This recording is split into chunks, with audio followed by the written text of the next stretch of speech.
but what they have in Singletary, I think we've all lost faith in Singletary at this point. So I think James Cook's style fits well here. And I think what they were doing with all this, I think they see the depth in the offensive line in this draft, and I think they were compiling some extra picks later in the draft to where they're gonna pretty much from here on out. I think they're just gonna be stacking that offensive line with any guys they can get.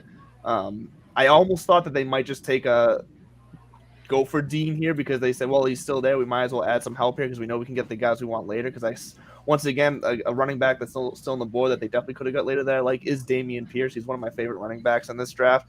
So it's another guy I thought would have fit well there. So it wouldn't have shocked me if they took a grab like a Dean just because he's there. But I like the fit here of James Cook.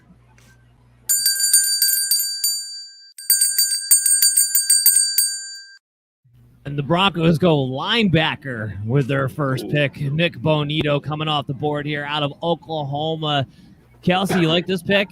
I love this pick. Nick Bonito, if anybody saw his combine, finished top 5 in every single field drill everything. I mean, he was literally next to Jordan Davis and Devontae Wyatt, the next best player at the combine. And he needed to. He needed to be that guy for his own draft stock. Don't be surprised if this guy makes Micah Parsons type noise in this next year because he is going to be – you can line him up anywhere. I mean, literally you can line him up at edge, linebacker, inside, outside. Just let him do what he wants, and he is so fast, so strong to the ball, and he's a great open field tackler, and that's probably one of the more underrated parts of his game considering he's considered an edge linebacker. He is a great open field tackler. I just want to make another comment with the James Cook thing from a fantasy standpoint. Remember, this is second-round draft capital for a running back, even higher than what they paid for Devin Singletary, even higher than what they paid for Zach Moss. I'll be curious to see what they do. But Brian, let's go to you. I got to kick you guys off here so we can get to the Bills pick here at 65. The Jacksonville pick here at 65 as we officially go into the third round here to get our next slate of guests in. Brian, where can we follow you at, and what do you have coming up next on the Injured List podcast? So I usually, during the NFL season, I'll do weekly injury updates, usually on Wednesdays before the Thursday night game, and then heading into the weekend, I'll do some bonus tracks if there's any updates. Now in the off season, I'm kind of just floating around. Maybe bi-weekly I'll put out an episode based on what's going on in the current injury front with any sport, hockey, football, basketball, you name it, I'll cover it. Right now I did some NBA playoff injury updates. You can find me on Twitter at host Brian Scott, on Facebook and Instagram, the Injured List podcast. Excellent. Andrew, you back on again tonight or no?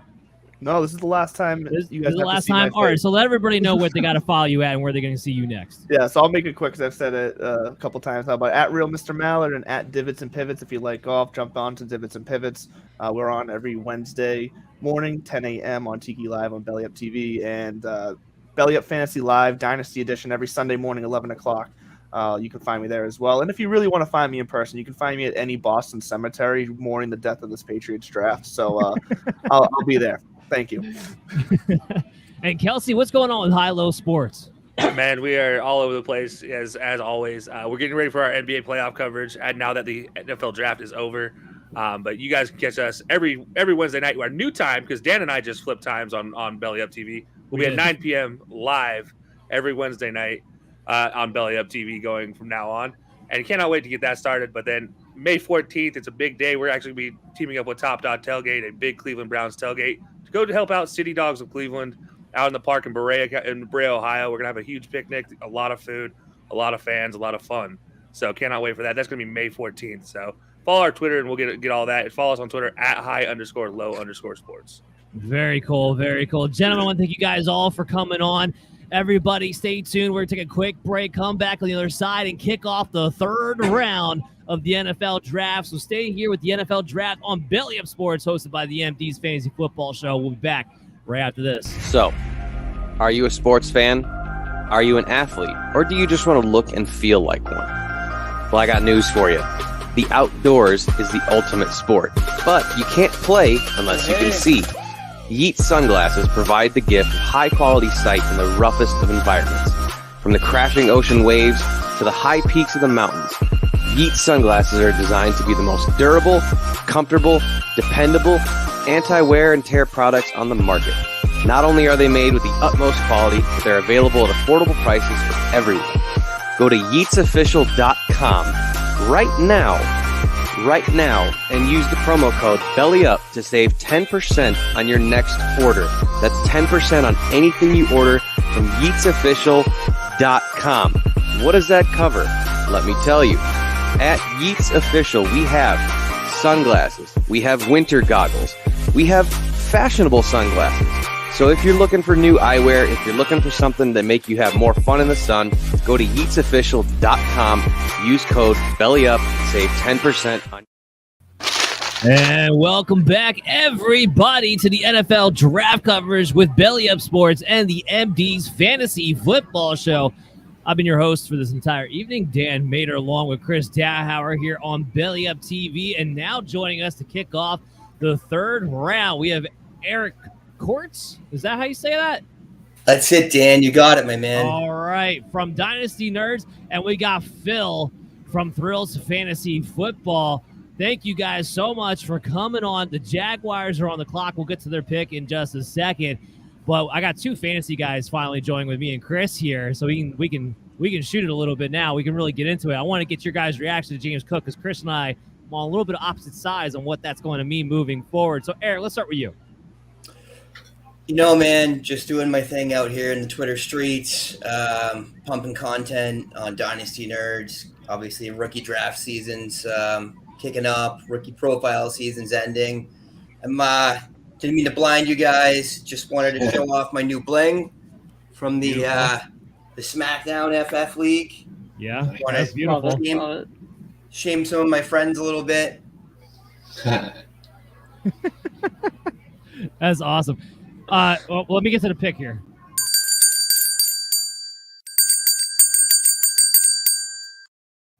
I don't think I have a graphic for this, guys. We got Luke Fortner, the center, coming from Kentucky, going to the Jacksonville Jaguars. So they're going offensive line, finally addressing the offensive side of the ball for Trevor Lawrence. So a little bit protection for them, although talk about a guy playing Kentucky, didn't have the best of competition. Now his best grade is in the pass pro protection area. We'll see what that's able to be. Maybe he can be the next Jason Kelsey for a Doug Peterson-led offense. But there's not a lot of fun to talk about there. So, Phil, what do you think about James Cook in Buffalo? I am extremely excited about that landing spot. Going into the draft, I had him as my RB3 behind Breece Hall and Kenneth Walker. So already I was high on him. A lot of comps to his older brother, Dalvin. Very similar in weight. I believe he is an inch taller than him, and just all around well-rounded, good hands, and I'm ecstatic for that landing spot. And I think he can pretty quickly take over that lead role ahead of Singletary, unless Singletary has a magical third season.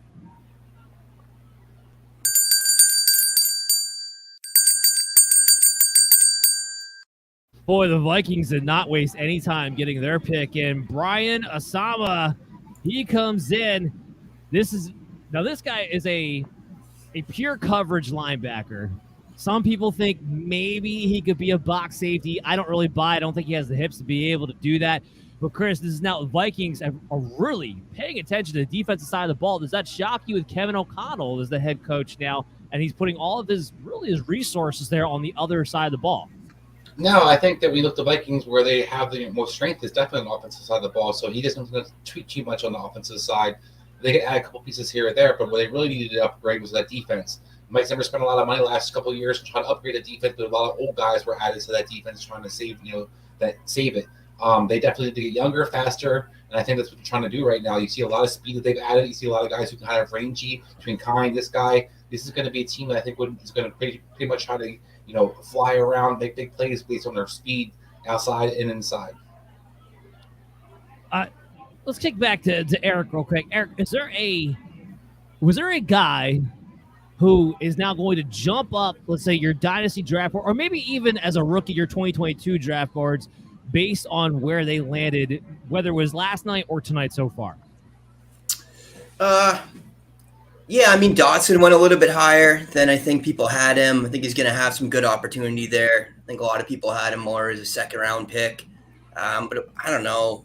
Carson Wentz isn't an inspiring, situation for him there. I mean, risers, I don't know how I feel about it. A guy like Tyquan Thornton, that's not on anyone's map. Now he's probably a starting wide receiver, probably starting as a flanker for the Patriots. God, I hope not.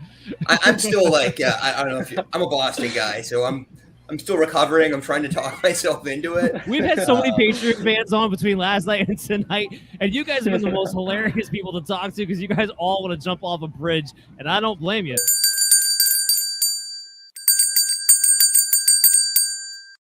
The Giants went offensive guard from North Carolina, Joshua Ezedu. So that's a bit of a reach because I had him in the 6th round. I had him nowhere near the 3rd round here. So, and these picks are flying up the board here come the 3rd round. So we might be flying through this pretty quickly. But yeah, Chris, I like your eyebrow raised there. You wanna react to that, buddy? Yeah, I mean, these are back-to-back guys where it's definitely obvious players who are better on the board, in my opinion. And you're basically, copying that Patriot playbook in a sense and taking guys way rounds higher than they should actually be going. So this, to me, is another reach. The Giants started off the draft great yesterday, but kind of reverted back to being the Giants again today because the last couple picks they've made definitely aren't inspiring. I told you David Gettleman had to get his say in on the 2nd round. That was part of the deal of him actually being allowed to exit.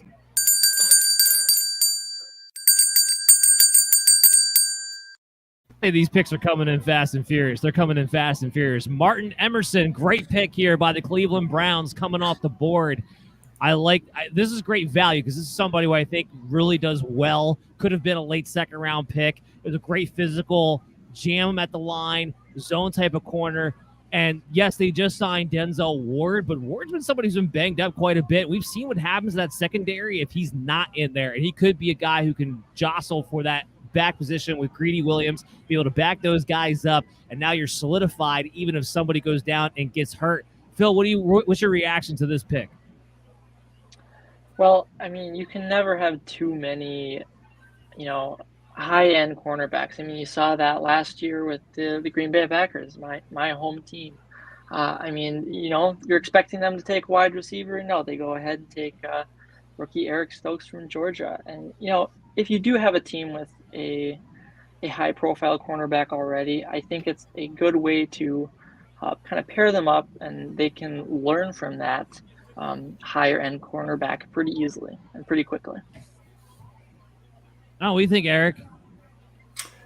Yeah, I mean, lots of holes on the roster still for Cleveland. So obviously trying to shore up the defense. I'm sure they feel a little bit better about the O with Watson, but I don't know. You got a suspect pass catching core there at best. I don't know. Does this mean Greedy doesn't get a contract next year? I'm not sure. Maybe it's just a depth play for them. It could be. When we get to the 3rd round, it could be just depth plays. Go ahead, Chris. I was going to say, I think this is kind of insurance for 2 players, not just Greedy, but also Delpit. They drafted a couple of years ago. They spent a lot of draft capital the last couple of years, but they've had a lot of guys injured and then out of the lineups. Emerson has a talent to actually play a hybrid safety position in the sense he can tackle well. He's a big guy. He's got a good eye for the ball. So he can play on the outside, but he's also a guy you can kind of use in safety situations as well. So I think it's a guy that they kind of, as you alluded to, Dan, with injuries and some of the concerns they've had in the last couple of years defensively, this guy can kind of mask some of those things and help them, hold water. Hold water as they try to continue on the season so guys get better and healthy again. All right, so these picks are coming off fast and furious, but Tennessee's going to take their time here on the clock. They've been an interesting team of notes, and I think Vrabel has been crying slowly in a closet somewhere ever since A.J. Brown got traded. I thought I left New England. Why am I back? I'm back there again. Yeah. Well, let's go to that. I got Eric. We got Eric and Phil here. Give me both your reactions. Give me your fantasy analysis now on A.J. Brown as a Philadelphia Eagle, what that means for Devonta Smith, what that means for the Tennessee Titans, what that means for Treylon Burks, what does that mean for Derrick Henry? Go.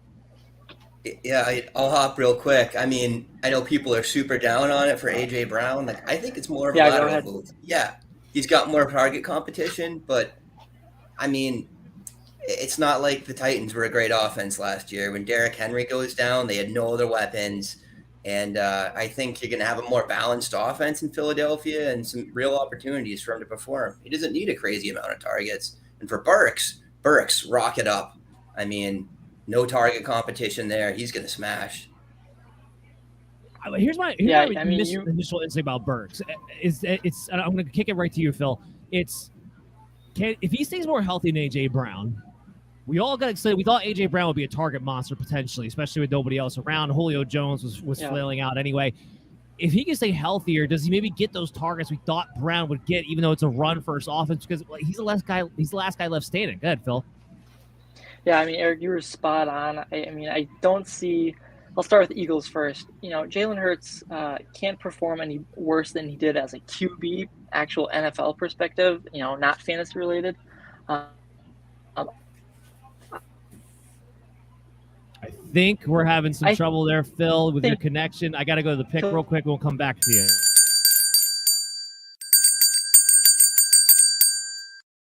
So the Titans dressed the offensive line with Nicholas Petit-Frere.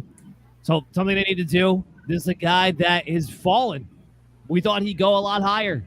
He has a great skill set, an all-around skill set, and they need offensive tackle desperately. This helps Derrick Henry, and we can Phil's spinning there. So we'll try to get him back on in just a moment. But Eric, what's your reaction to Nicholas Petit-Frere? Does he give you more confidence for Derrick Henry or this offensive line in general?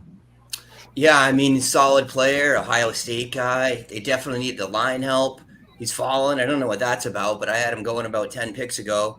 Yeah, I mean, solid pick for the Titans for sure. They definitely needed to work on that offense after the, poop bag they put out there last year. So I love anything they can do to shore that up and, give Tannehill a little bit of time. Chris, going back to Phil. Phil, do we have you now? I think so, yeah. Sorry about that. Yeah, so I was just saying that AJ Brown can take it to the house on a little slant route. He doesn't need 10, 11 targets per game to do something, fantasy related or just even to help the team at all. Now going to Treylon Burks, will he ever be AJ Brown? I don't know. I don't think he will get to that level, but I can't imagine he won't be a good player. Sure, he'll have some competition now with Robert Woods. Tannehill can sometimes be hit or miss. It'll be interesting to see how that all plays out this year. I mean, I think the question with Burks is, can he play outside? We just don't know. We don't know that he can. He just didn't get to do it at anything at Arkansas. Yeah, they moved him so around, but he's got the body build. I am not worried about him being able to play outside. Chris, I'm going to kick this to you real quick. So we're getting some news here. Nakobe Dean declined to have surgery on his shoulder, and it's become a red flag for teams. Do you think that is why we're watching him fall and fall and fall? Yeah, I think it's a twofold thing. You have a guy who's a little bit small as to begin with, so your question is durability because of that, and then add because he has a shoulder a problem he wasn't addressed. Could this be something that you're kind of limiting his future? We've seen guys drop because of other injury concerns, valid or not. Quite often, that's when once you get kind of that association with you, the NFL GMs kind of look for a reason not to like you. So when you got a guy smaller like he is and has this kind of red flag attached to him, I think this is why you're seeing him slide down the way he is. Yeah, and it's shocking to me. And you kind of have to question, why did you decline that surgery? Did you think it was going to have you in better shape for your pro day? Did you think you were going to be able to play either? Did you think you not need it? More times than not now, if you don't get these surgeries and you come in there, teams don't want to take a guy that they think is going to flail out on them early because of injury risk, especially if there's a red flag this early on. Interesting that he would elect to do that, but it does offer some suggestion as to why we've been watching him fall, because we've been talking about his name quite a bit. And there's a lot of talk about the Panthers trade back into the third round to get a quarterback. They're still talking about trying to get Baker Mayfield, but we do have the Jaguars pick.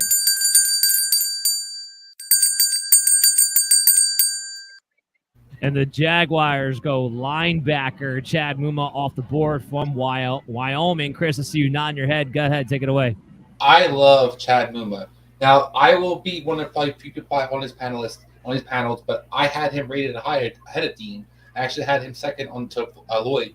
This is a guy I think is an absolute playmaker, a guy that can do everything on the field. I think he's going to be a Pro Bowler almost day one. Remind me so much of Luke Kuechly back in the day for Carolina Panthers. This guy can do it all. A guy you can gets interceptions, a guy that can tackle, and a guy that can bring in the blitz as well. Nice size, I love him. I don't care what the college he went to. Not worried about that at all. It was awesome in the Senior Bowl, and I think he's going to continue to be a great pro.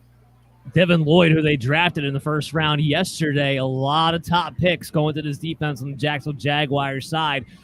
Phil, can you give me your reaction? Yeah, I mean, they need all the help they can get. I mean, if they're not going to get it done on offense, yeah. Phil, sorry, we're still losing it. The connection's still slow there, buddy. It's a good pick, especially with the departing of Joe Schobert last season to the Steelers. He was always kind of that. Yeah, that's okay. Yeah. I think you're on like a 5 to 10 second delay there, buddy. Keep hanging in though. So Chad Mooney, he goes to the Jacksonville Jaguars. They focus on defensive side of the ball, even though they hired Doug Peterson. We're all asking the question, is the free agency moves they made with Evan Ingram to a 1-year contract at $20 million, famously, to Christian Kirk, James Robinson, Travis Etienne on the mend? And what is this offense going to look like? You're adding up on defense, but doesn't matter. The defense is going to be on the field the entire time, Eric. I don't know, man. Let's load up the offense with guys that catch short and intermediate passes over the middle. Like, I'm not sure what the game plan is. I don't think this is how you should be going about developing Trevor Lawrence. I mean, the guy is a deep ball. The field's going to be compressed now.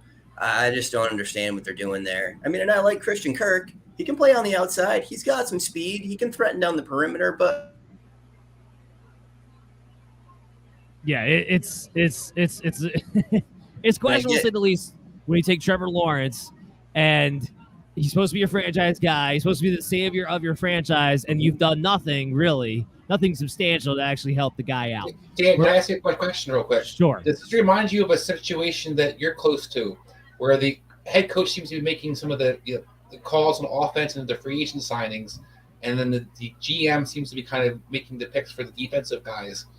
To me, this seems a lot like your 49ers team, where you look at kind of the guys that match up. We complained, off the air many times about the 49ers always kind of loading up on slot type of receivers that you're kind of pointing out that they have a plethora of in Jacksonville now.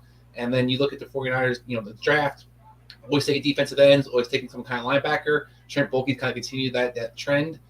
So it's kind of really interesting to see that while I don't think it's necessarily the smartest thing to do, it does remind me of something that we've kind of already seen kind of going, how the kind of GM and coach are kind of marrying their team in a sense where one handles one side, the other one handles the other side. I can tell you if that continues, Trevor Lawrence could be the most wasted talent we've ever seen in the entire NFL. But on that note, we're going to have to let you guys know and get back to our next slate of guests as we go into pick 71. The Bears are making their pick momentarily. Eric, where can we follow you at, and what kind of content do you have coming up, bud? Yeah, Dynasty content all year round. Tons of C2C, Devy content coming your way. Also, a new podcast that we're starting soon, me and at him, her sports. We're going to be firing up the anger management podcast in the next couple of weeks here. So look for that. I'll pop that on Twitter and promote the heck out of it. And it's always a good time hanging out with you guys. Thanks for having me on. Thank you for coming on. And Phil, if we can get you, let us know where we can follow you at and what do you got coming up next. Make it quick because your connection's still off. Yeah, hopefully you can hear me. You can find me at TikTok at Thrills Fantasy Football, Instagram at Thrills Fantasy Football, and Twitter. Philip. Going to be doing Dynasty redraft articles next. I'm going to assume you're done. All right, excellent. A lot of good year-round content coming up. And now he's done. Okay, cool. Hey, guys, take it easy. We're going to take a quick break. Get back on the other side with our next slate of guests. Everybody stay tuned. The NFL draft coverage here with Belly Up Sports and the MD's Fantasy Football Show. As summer begins to heat up, there's only going to be one way to cool down this season. I know when I hit the golf course, Yeti products keep my drinks cold until I tee it up at the 19th hole. I'm Andrew LeDuc from the Divots and Pivot Show on Belly Up TV. As we get back to normal and get back to the beach, the park, backyard barbecues, and the golf courses, you are going to want to be able to keep your drinks cool. Why not use the best products available for the job? By going to bellyupsports.com and hitting the Sponsors tab, you will have access to the best deals that Yeti has to offer. Yeti offers free shipping on orders $20 or more and qualifying orders that can arrive in 2 to 10 business days. They have the best coolers, the best tumblers, and everything else you could possibly need to enjoy life in the summer. So go to bellyupsports.com to get our link to access the best deals available today.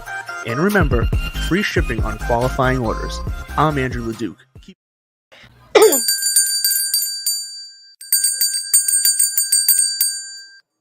The pick was made. We were on the break. The Bears went with wide receiver Willis Jones Jr. out of Tennessee. So before we get reactions to that, I want to welcome in our new slate of guests.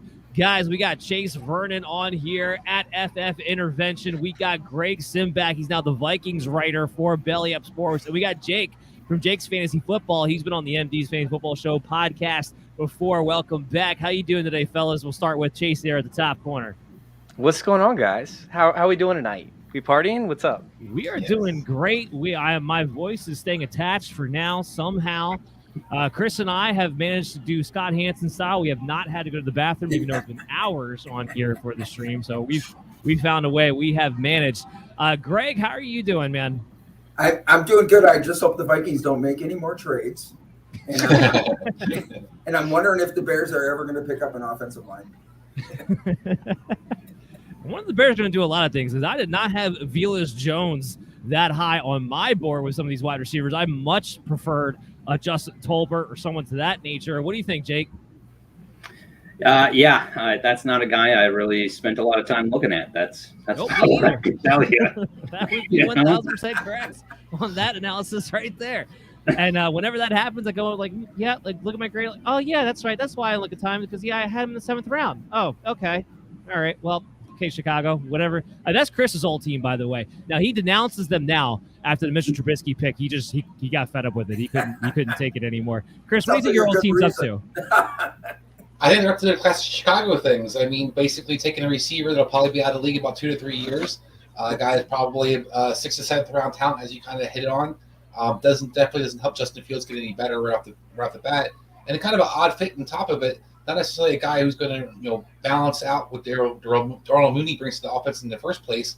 So I just don't really know what the Bears do. Greg made a great point about the offensive line.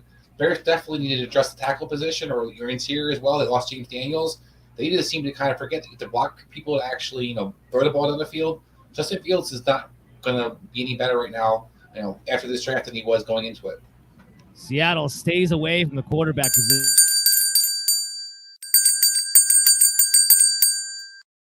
They go Abraham Lucas, pass checker, offensive tackle. Definitely a need that they have going with the offensive tackle. I do think he's one of the more pure pass pro guys in this draft, especially you get to later on grades. So I definitely like the pick here. Chase, what's your reaction? I mean, Abraham Lucas is somebody that you want anchoring that defensive line. It's, one of the better offensive tackles you can find, especially round 3. I think I had him as a early round 2 draft prospect over there. So, I think it's a good pick. I think it's solid, and I don't see why, they wouldn't end up going with that 9 times out of 10.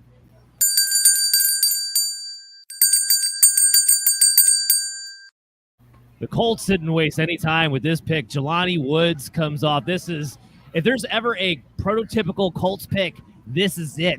Taking Jelani Woods, taking yet another tight end. But, Jake, this is one of the guys I loved as a sleeper for Dynasty football. And because you're talking about Mo Alley-Cox, got the contract extension, Jack Doyle retired, this is somebody who has more of a pass-catching skill set than I believe he gets credit for, especially in the red zone. What do you think about him and his Dynasty value now that he has 3rd-round draft capital? Well, of course, Kylan Granson is still there, so I expect him to be, worked into the offense sooner. I actually thought Kylan Granson would get some work last year, but that would lead me to believe they're probably going to do the same kind of thing here with Jelani Woods is, ease into the offense. Not every fantasy relevant tight end is an instant impact right away as a rookie. He might take a little time. So if this ends up being a guy that you pick, be patient with him, and especially know that Colts offense likes to have 2 tight ends and likes to use both of them. Just to go back to the Bears pick real quick, I've meant to mention this and I forgot. Willis Jones, guys, is 25 years old already as a rookie. So just to put some more, padding on the cake there. I mean, Greg, you must like this watching the Bears implode. I think the Packers kind of imploded to some degree. The Lions did good things, but the Lions aren't on your level yet. Now, Lions have done some good things in this draft, but I am enjoying watching the Bears draft. But I'm just waiting for the next trade. And I'm also waiting for Big Daniel Falale for the Gophers to get picked. Oh, well, you've been watching the show because Chris has been yakking my ear off about Daniel Falale all night. He's raw, but he's going to be good. And he's a big man. He is a big man. If you guys don't know, if you're watching this and you're not sure who we're talking about, he's the 6'8", 380-pound behemoth outside tackle. I don't know if I've ever – and what I give him credit for, too, is that he's one of these, like – I don't know if he actually is Samoan, but he's one of those guys that, like, he could be that big. He can still move at 6'6", 380. Australian rugby player. That's his background. Yeah. He's a really agile guy, actually. He just doesn't have a lot of football experience. He started – I think like a senior in high school or junior in high school. Yeah, only 4 years ago. Started playing organized football. Yeah. And a guy that has talent, you can see it. And you kind of see the Eagles, invested a lot of time and effort to the tackle that they got out of Australia from the rugby thing. And I think that you have a guy.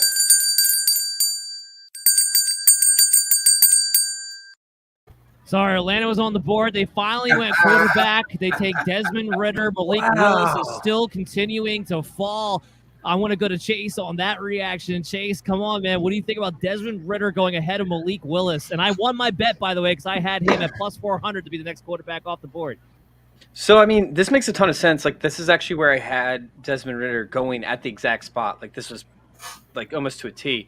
But to go ahead of Malik Willis, who essentially gotten compared to Michael Vick to an extent. I don't think that he's there, but got compared to him as like a raw prospect version. Like, this is absurd to an extent. Like, what is happening over there with Malik Willis? What is the giant red flag that we're not seeing? Did he end up posting something on Instagram where he had this gas mask on and maybe he was, smoking some weed out of it or something like that? Like, where is this red flag outside of the fact that he struggles to read progressions and he's raw? Like, dude, he went to Liberty, right? Like, yeah. There was no developmental aspect to this. So I feel like you would have this ball of clay that you could mold. And I feel like this could be an offensive coordinator's dream to be able to turn a Josh Allen type talent into whatever you want it to be. And in the Falcons offense, Malik Willis would be a smash. It is absolutely absurd that Malik Willis is sinking to this level without any kind of prior knowledge as to what the hell is happening. I agree with you from the sense of he has way more potential than a Desmond Ridder does. And while I don't agree with it, and this is going to be my question to Jake, people seem to have this idea that Desmond Ridder's more pro-ready. Is that why you think the Atlanta Falcons do it? And if that is their reasoning for it, are we actually going to see a quarterback competition where Ridder maybe is the starter instead of Marcus Mariota? Yeah, I think, solely just based on Marcus Mariota's contract and him getting paid about $9 million a year, that was just like that's like he might start kind of contract, and they're probably going to draft a quarterback kind of contract. And now that they have Ridder being the pick, I guess to me that would say that, Arthur Smith, that, head coach, or one of the others, somebody in the organization had to really like him or something about him. And the thing that I've liked about Arthur Smith so far is since he's been an offensive coordinator or head coach, he really, looks at what he has on his roster and tries to give everyone like a really good chance to use their skills to the max. If you didn't notice how much better Derrick Henry got once he took over, and then, how A.J. Brown broke out all of a sudden, all those things happened at the same time he was head coach, or he was offense coordinator for the Titans. Now he became head coach for the Falcons. There's this old guy named Cordero Patterson who just walked onto the team and just, looked like the best he's ever looked. And, to be honest, anybody who gets there, if that's your coach, that's a good chance for you to succeed. So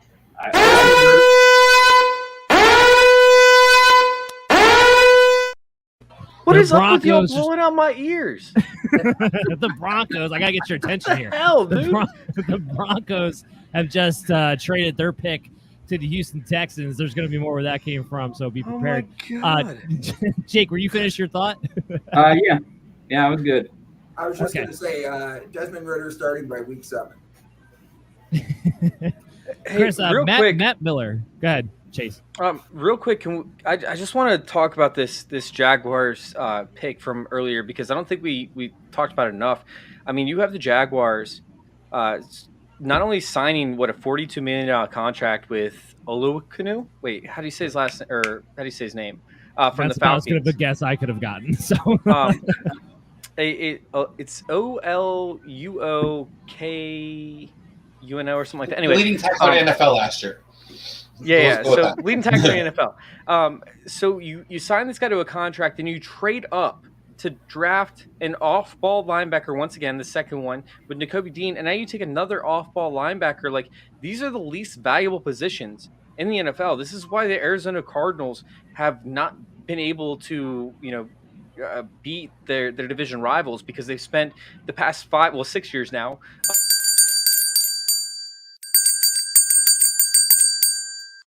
I'll let you finish your thought in a second. Christian Harris is who the Houston Texans just traded up for. They gave up their pick 80 and 162 to move up to the Broncos 175. Go ahead, Chase. They spent 2 of their past 5 years worth of picks, or 6 years worth of picks, first round on quarterbacks. The other 3 were on inside linebackers who really don't affect the game that much. Like, their job is to contain, not to make an impact. So, it's just absurd what Jacksonville is doing, and it makes literally no sense to me as to why they would spend, 2 picks in the first 3 rounds on an inside linebacker and also sign one of the richest contracts in free agency as a middle linebacker. But I just wanted to throw my 2 cents in on that one because I'm very confused. No, it's a valid point. Chris, do you want to take that, though? Because they took 2 linebackers that you were a big fan of. Yeah, I can't necessarily say that this is the most prioritized position in the NFL right now, but it is obviously something they're prioritizing. I bashed it for the Packers yesterday because they did something very similar. But for me, when I look at Jacksonville, we don't know what that guy from Atlanta is. Yes, he's leading tackler. Atlanta's defense was atrocious last year. But I do know that Floyd can play multiple roles in your defense. He can blitz. He can play back in coverage. So can Chad Muma. So those 2 guys, basically, that when you give a coordinator those kind of weapons to use, you can show different kinds of fronts. You can show different kinds of coverages. And I also think Micah Parsons be a guy that was utilized different hybrid roles. So maybe looking at the guy that use these guys in different roles to kind of match up and get one-on-ones for people. But off-the-ball linebackers have the lowest win above replacement rate for any position outside of center. Like, in center, still, I feel like, should end up having a bigger impact. But obviously, you have a center, you have them for 20 years in most cases, if they're any good. So, I mean, inside linebackers, you just watch them walk because they're not valuable, and you can just find one in free agency just like they already did. It's kind of like bad. Well, I'll challenge that for a second. I mean, look at the Steelers last year when they lost their inside linebackers. They weren't the kind of the same guys that they have been.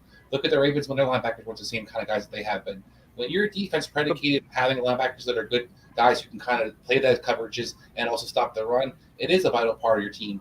49ers stands a fan of Fred Warner, when he entered that team, completely changed what they do. So I think linebackers absolutely something that should still be valued because those guys do bring a lot of things. When you see teams that don't have linebackers, there's a lot of teams that don't have success defensively without a good linebacker. The Colts, for example, had Leonard.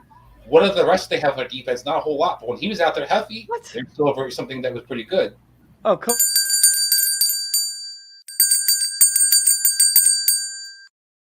Chase, I'm going to let you finish your thought, but the Ravens just took Travis Jones. I absolutely love this pick. That's insane. Chase, finish your thought on the debate you guys are having, and I want to get Greg's reaction to that. So the middle linebacker, first off, the Colts defense is sick, regardless. They have a bunch of top 10 talents, and they have one of the best up-and-coming defenses in the NFL. Other Buckner. I'm sorry? Other than Leonard and Buckner, who is this? Who is these up-and-coming awesome talent that they have? Tarquay that they have off the outside. They did have Rocky Sin last year, who was an up-and-coming talent. They had the Chris Moore, who was playing the slot. They had the safety, what's his name, that was playing the inside. I mean, they have a sick defense. But in terms of the Pittsburgh Steelers, Bud Dupree was the guy who actually caused the fall of their run defense, because when he was still there, he was fine. And then back in 2020, in the last 5 games of the season, after Bud Dupree got hurt, the whole entire defense shifted. It wasn't because of the middle linebackers, it was because of Bud Dupree. So regardless, I mean, that's an on-the-ball outside linebacker, edge rusher. When it comes to the middle linebackers, I mean, I'm telling you, it's proven across multiple different analytical fronts that the middle linebacker is the least important position in terms of win over replacement level of any position on the football field outside of center.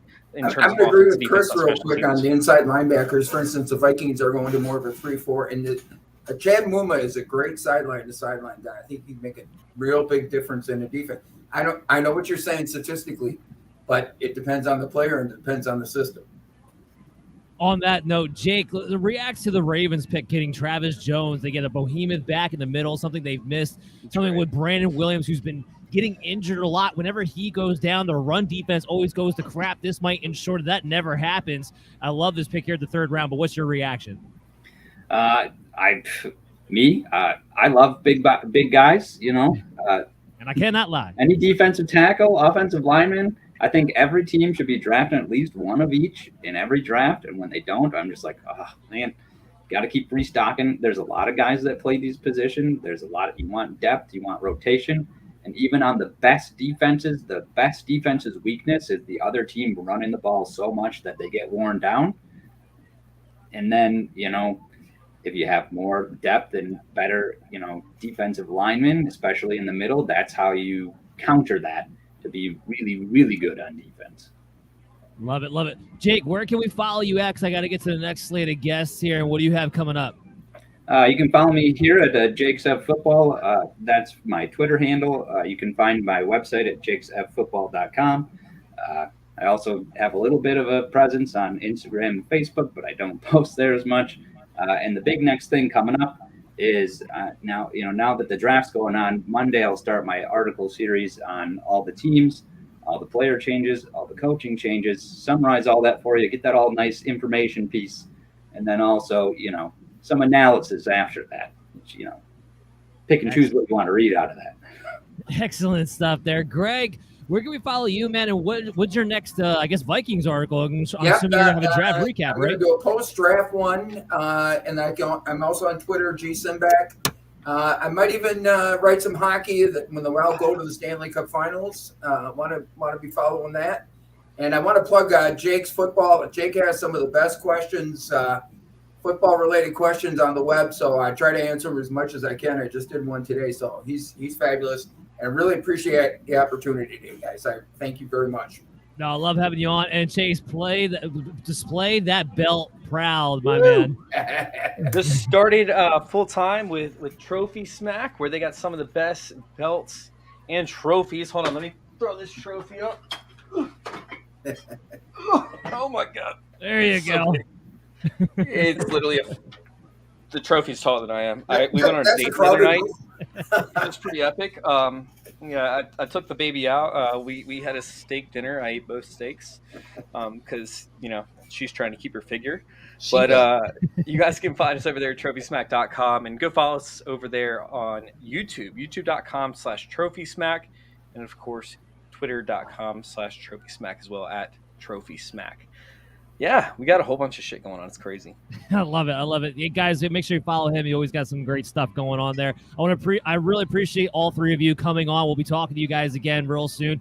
Guys, stay tuned. The NFL draft. We got more guests, more picks on the way. We'll be back with the Belly Up Sports MD's Fantasy Football Show right after this. Monkey Knife Fight is a daily fantasy sports game and website with a number of unique ways to win money on your favorite sports players. It's a mix of daily fantasy and prop games. Download the app or go to monkeyknifefight.com with the promo code BELLYUP for an up to $100 deposit bonus. That promo code again is BELLYUP for up to $100 deposit bonus. So download the app or go to monkeyknifefight.com. All right, and this is perfect time to announce.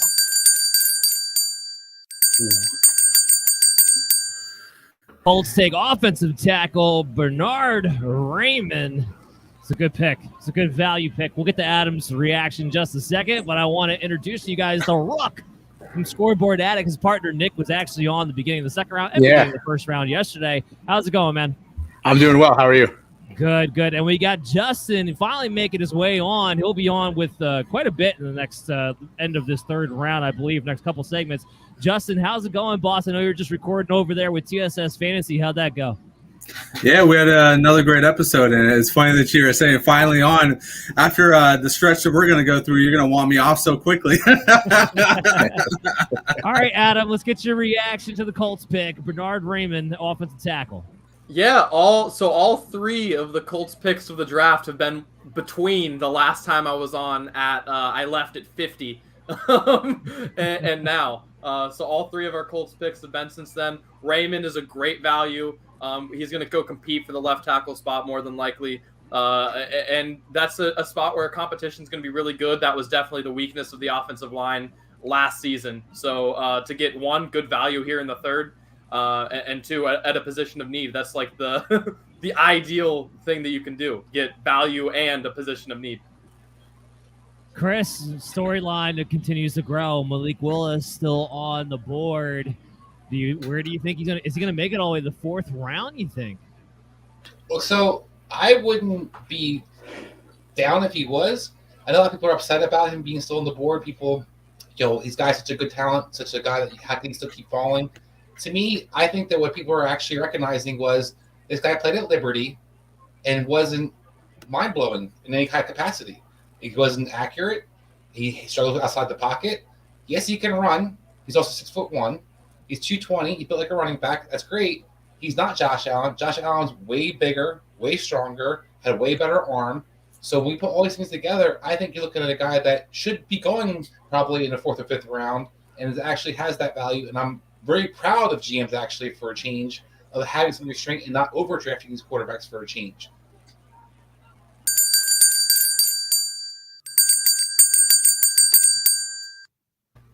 The Browns take their future backup defensive end Alex Wright from UAB, 6'5", 271, and I do emphasize backup. Chris, I had to cut you off there, so why don't you give me your initial reaction? As you said, they're backup. And it's definitely a reach in the third round. Definitely have other holes and players on the board that would definitely have helped. But could it help address some of those holes? I'm not really understanding this move at all. This is the Browns, though, so sort of got to do sense. One Browns thing at least. I know they've gotten better as an organization, but they got to do something that's like OG Cleveland. Yeah, definitely. Rook, are you a Giants fan or are you a Jets fan like your co-host? I'm a Giants fan, clearly. That's what I thought. Okay, you're Barkley, the Giants fan. I have the man on right now. Can you explain to me why they brought David Gettleman back into the draft room since the first round? I wish I knew. I don't know what they were doing. They got what's his name? They took that wide receiver from Kentucky, and when it happened, I was like, "What the hell are you guys?" Yeah, Wandale Robinson. Yep. I was like, "What is going on?" There's so many other needs that they could have filled instead of that. Especially, I guess what you could have a wide receiver. That's fine, but just not there, not that guy. That's a big problem. But it wasn't Thornton. At least it's that. Yeah, we're going to get to that because I got a bunch of fantasy guys on for this segment right here between Justin and Adam. So Wandale Robinson, here's what's going to happen, and I'm going to go to Justin for this one. Question all Dynasty people are going to have is like, well, there was big draft capital invested in Wandale Robinson, even though we're going to ignore the fact that they brought back Sterling Shepard and still have Kadarius Toney on the team. But so what's your take from a Dynasty standpoint for Wandale Robinson? I remember big draft capital coming from another wide receiver from the Giants at one point. What was his name? Ross? Yeah, that worked out real freaking well, didn't it? I liked his prospect coming out, but I just didn't think that was a fitting spot for him. I was just like, talk about a reach there. You still got Alec Pierce on the board. You've got so many good talents still on the board. Could have helped you out there. But, I think that's just one of the things, every team does it. I mean, we talk about the Jaguars going to jag, the Browns going to brown, Giants do the same shit. We just went through the 49ers picking up a linebacker. We've got 50 million linebackers. Do we really need another linebacker? I don't even want to talk about it anymore. Can we go make fun of somebody else's team? Look, just to give you a little uplift, you guys had a terrific first round. The first round was great. I agree. Just focus on the first round. Nothing else happened after that, and you'll be happy when you get to wake up on Sunday when this is all over. Yeah, I do want to go back to a couple of interesting picks, though. So let's go back and get your guys' perspective on Desmond Ridder. going to the Atlanta Falcons. That's going to be a big storyline coming out of tonight. They take not just the fact that they took him over Malik Willis, but he is somebody who's touted as a guy that is supposedly, I don't buy it, but he's supposedly NFL ready. So will he actually start over Marcus Mariota week 1? I'm going to kick this over to Adam because he's an ex-Cincinnati person. Yeah, I don't think so. To me, he's an interesting case, a really interesting case, because he's a smart guy, smart kid, good leader. Physically, he's mobile enough. They use the comp on the draft network themselves. Chris, we've talked about this before. He's very Dak-esque. He's mobile enough.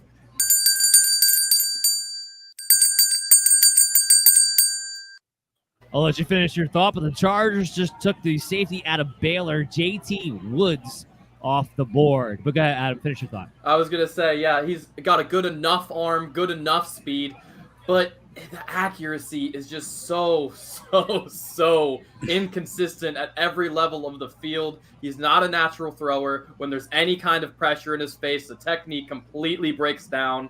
And that's something that he's got to work on. So that's kind of my hesitation with calling him NFL ready or day one ready. If he cannot fix the accuracy, then it is not going to work out. Again, I think he's got the right mindset. He seems like a really good guy. The story is fantastic. Being from Cincinnati, I want to love him. But when the accuracy is a problem, then nothing else matters.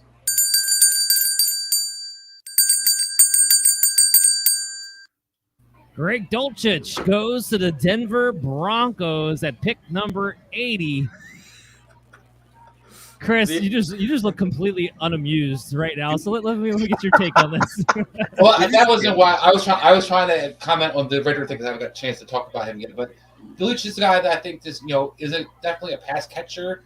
I don't love the fit for Denver. They moved on from Noah Fant. I was hopefully Albert O was going to finally get his chance to kind of be the guy there. They have plenty of receivers. So this is basically another guy that can kind of, be a mouth to feed, but I really don't see how he can be relevant on the field for this Denver team.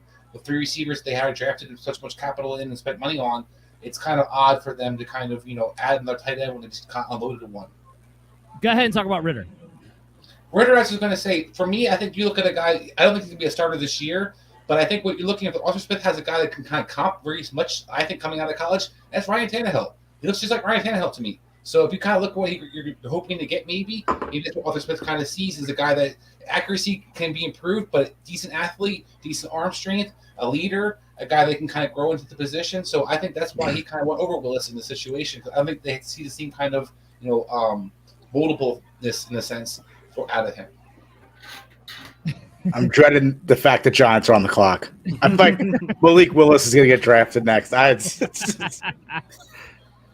Oh man, that would be hysterical. He's not a Brian Dable guy. Well, actually, no, I take that back. Everyone's comparing to Josh Allen. I don't know why. So, yeah. Okay, can we talk about that real quick though? Everybody trying to compare Malik Willis to Josh Allen. My memory serves, and I've done a lot of homework here. Pretty sure he's about 5 inches shorter.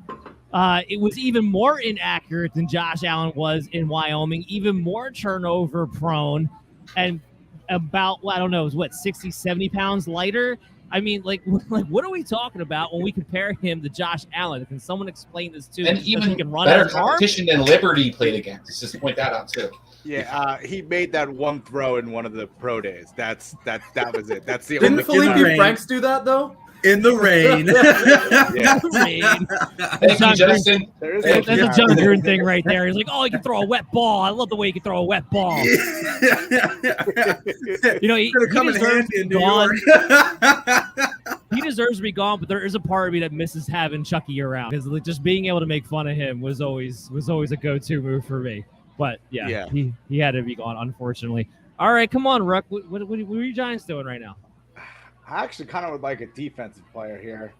I just don't know if they do. I thought they were going to linebacker in round 2 when they drafted the receiver because they kept dropping back. I thought they were going to take the guy from Michigan who had like a torn Achilles injury. It was can't remember his name right now. Ajabo.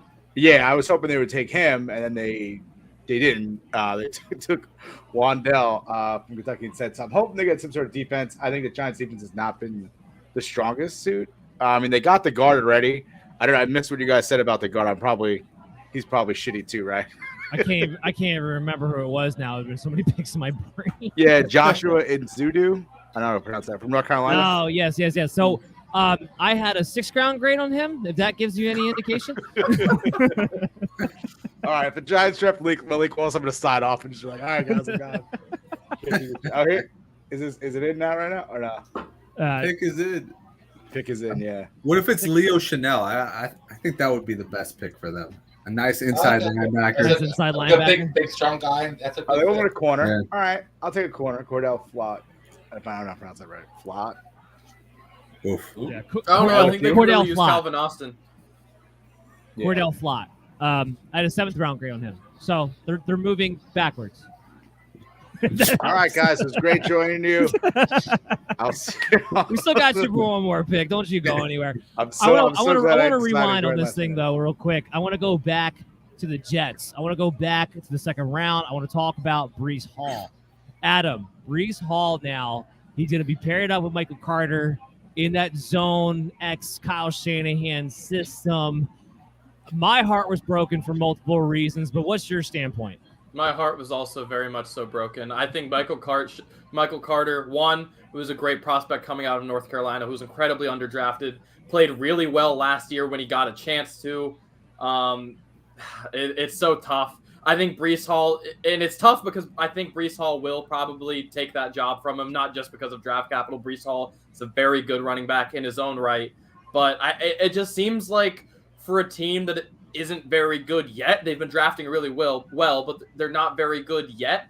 It seems like a luxury pick to me. I don't know if they were quite to a point where they could go ahead and upgrade the position. That being said, the Shanahan tree has been good at using, this portion of the Shanahan tree has been good at using multiple running backs. I was going to say that, but that's not been the case for McVay. But otherwise, they have been. So I do think.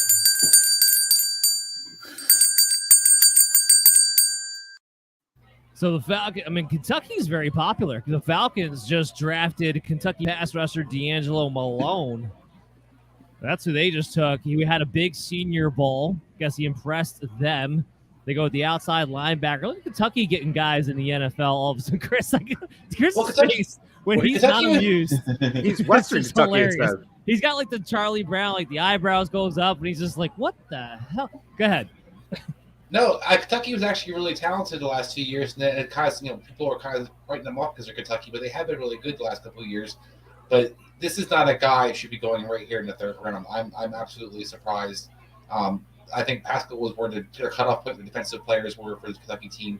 I can't see them going any further on that defense because it kind of already, other than Kennard, there should be no other guys drafted at Kentucky right now. Can't disagree with that. All right, Rook, you're going to sign off here. Where can everybody follow you at? What's going on with Scoreboard Addicts? Scoreboard Addicts available everywhere podcasts are available. We're on TikTok, Instagram, Twitter. I've been doing the Rook Report daily every morning. We do New York sports mainly. I do want to say the Jets have been drafting really well, even though I'm a Giants fan. The Jets have done a really good job. So good for Nick and TJ because they're both Jet fans. Just swap out that jersey for a green one, and nobody will ever know the difference. No, people will, and I will get abused for it. So, Justin, you're going to be coming back on, just taking a segment off, and then you'll be coming right back with us. And Adam's staying on with the next segment too. So we're going to go right to the commercial break, guys. Everybody, stay with the NFL draft coverage here with Belly Up Sports and the MD's Fantasy Football Show. And we'll be back right after this. Hey, fellas, have you started your spring cleaning yet? The carpets need cleaning, the drapes need dusting, and your lawn needs mowing. Spring has sprung, and the global leaders in below-the-waist grooming have the best tools for cleaning aisle 5 in your pants. Time to clear out your winter bush and join the 4 million men worldwide who trust Manscaped by going to Manscaped.com for 20% off and free shipping with the promo code BELLYUPFANTASY. Manscaped has the full package you need for spring cleaning this year. The Performance Package 4.0 is the only tool you'll need to keep your boys looking and smelling like the fresh tulips your partner wants. To start off your spring spring cleaning, use the Manscaped Lawnmower 4.0 to get the most precise shave on your hedges. Did we mention it's waterproof? No need to worry about watering your grass with this tool, equipped with an LED light, so you'll know it'll be a major asset to the new shower routine. Clear your holes and smell the spring air with the Weed Whacker. This nose and ear hair trimmer provided proprietary skin-safe technology, which helps prevent nicks, snags, and tugs in those delicate holes. After clearing your nose, make sure you get rid of that foul ball smell with the Crop Preserver and Crop Reviver. Finish off your grooming routine with the Plow 2.0, the perfect razor for the finest shave on your face. Because if you're using the Lawnmower 4.0 on your balls and your face, you're doing it wrong, boys. Get 20% off and free shipping when you use the promo code BELLYUPFANTASY at manscaped.com. That's 20% off and free shipping when you use the promo code BELLYUPFANTASY at manscaped.com. It's time to throw out your old hygiene habits and upgrade your life. You're listening to the MD's Fantasy Football Show.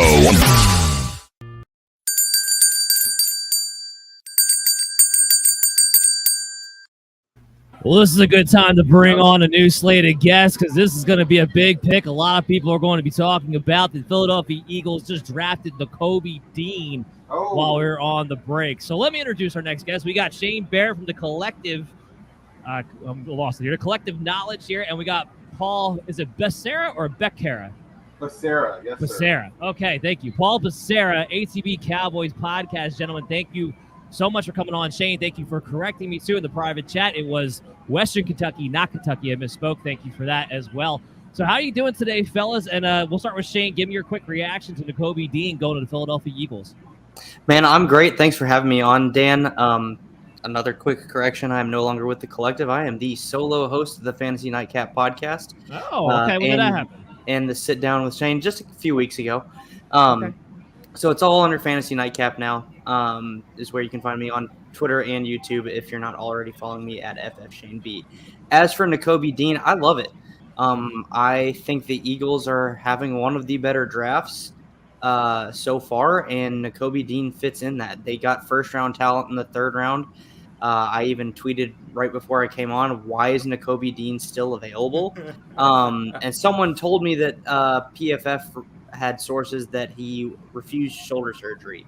So it was medicals that caused him to fall, and I hadn't seen that yet. But this is a steal for the Eagles.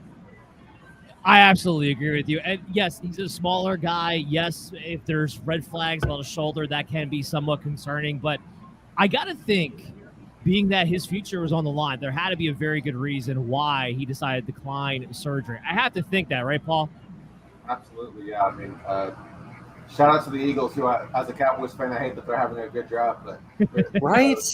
Well, that's what I wanted to lead up into, because Paul does the Cowboys podcast. So I had to lead up to, what do you think of the Eagles might be coming out as the winning team in this draft when it's all said and done, between the picks they've made and the trade they've made, and how you feel about that, bud? You know, I'm higher on Jalen Hurts than my co-host, Mike the Pig Crumb. You find him on Twitter at CD Piglet, but they acquire A.J. Brown. They go out and get Jordan Davis now with Nakobe Dean. And, I can't remember who they took in the second round, but they're just having a really good draft, and it's kind of sickening because I've already thought they were a good team that made the playoffs last year, and I just have a feeling this team is on the upswing, and we're looking at the Cowboys now, and I feel like they're kind of starting a little mini rebuild here. And we got the pick in.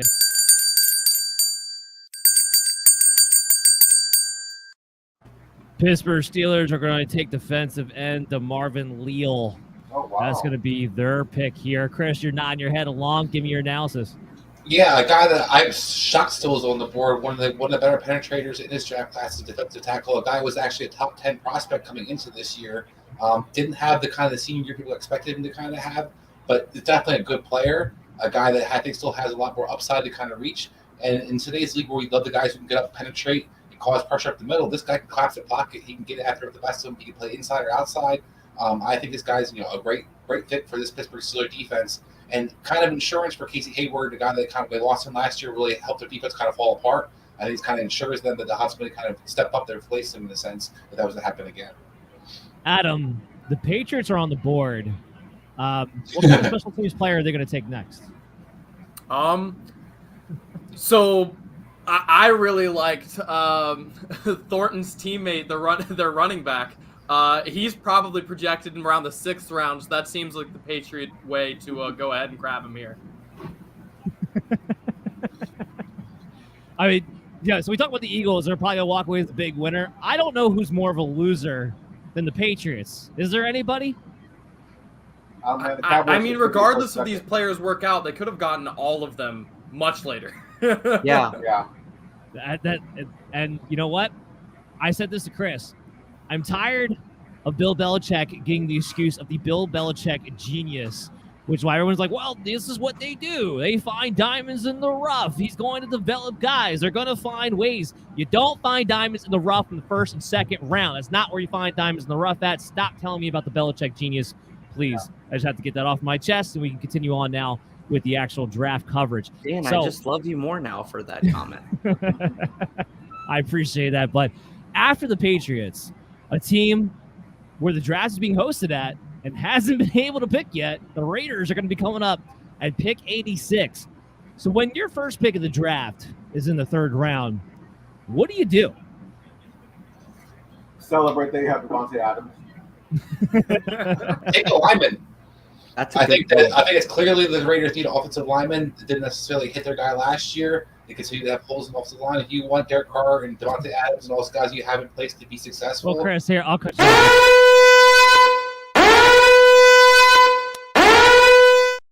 The correct answer is what you do is you trade out of it. You trade it to the Tennessee Titans for pick 90 and pick 169. That's what you do with it. Not a bad move, really. I was gonna when you don't have many picks, you'll get more of them.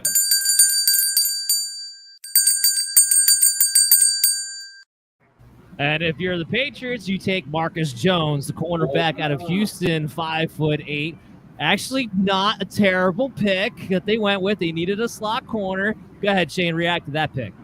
I got nothing for you. From what I understand, he's a really good kick returner as well. He's a very good kick returner. Special teams guy and a good slot corner. I mean, you can never have a good slot corner. Dan, my reaction is he's my height.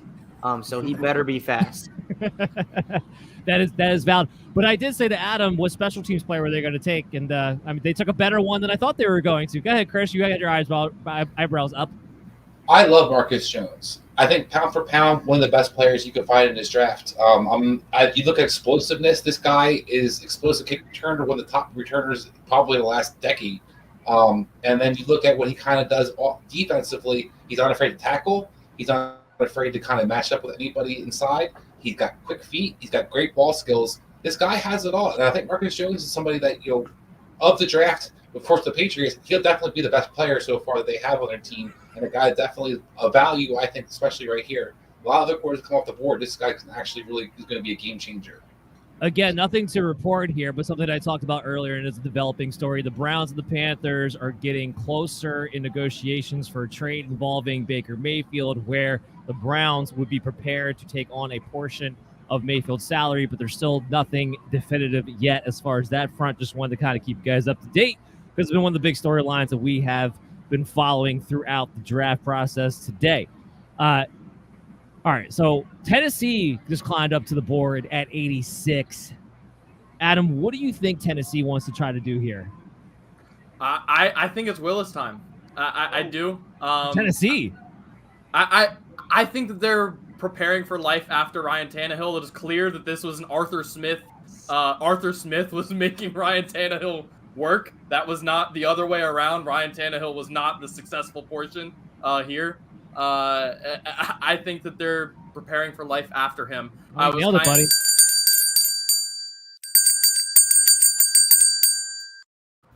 The Titans have selected Malik Willis. Let's go. Okay. All right. So, Adam, I had to cut you off. We'll start with you. Everyone's going to want an opinion on this. We'll go down the board. So, go ahead, buddy. Yeah. So, I think that they wanted to keep having a quarterback who could move around. I think as far as fits for him go, this is one of the better ones where he's going to be in a run-first system. He's going to be able to use his legs, move around, a lot of play action. And he's going to be able to sit behind Ryan Tannehill. Again, I think they're working for life after Ryan Tannehill, but I think he gets another year or two, which is fine. I think honestly, this is around the range, maybe even a little high, but around the range where Malik Willis should have been going if we were all being real with ourselves initially, at least in my opinion, because he is a project. He is a project that's going to take a bit. However, I think he can do a pretty good Jalen Hurts impression, and Jalen Hurts was picked maybe a little high, but has worked out a little bit, at least with his rushing ability. I think that they're very similar. One has the better arm, a little less accurate. I think it evens out, except for the ceiling's a little bit higher in Willis's case. All right, let's go down the bowl. We'll go to Paul now.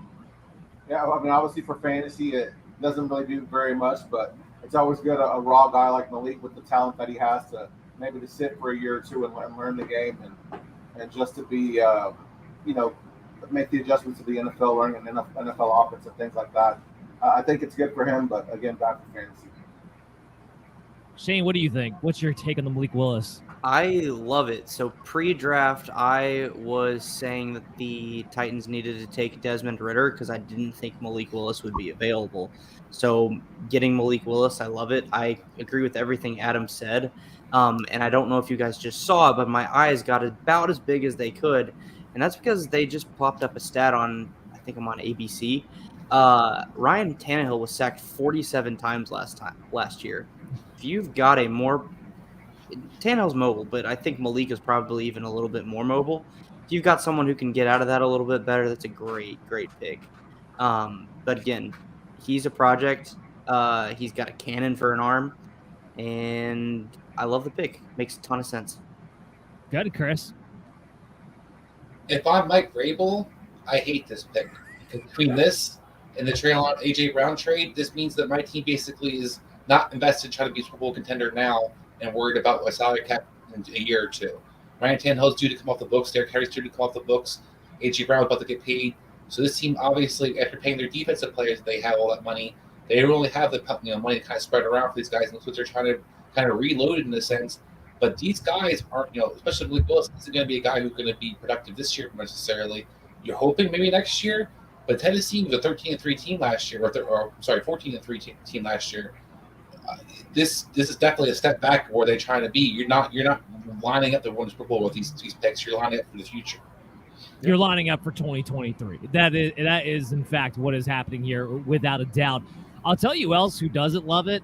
Not that I was big on him anyway going to the Tennessee Titans, but this does nothing for Robert Woods because he needs a quarterback who throws with anticipation, throws with some accuracy to hit him in his routes when he's making his breaks. That ain't gonna happen for Malik Willis.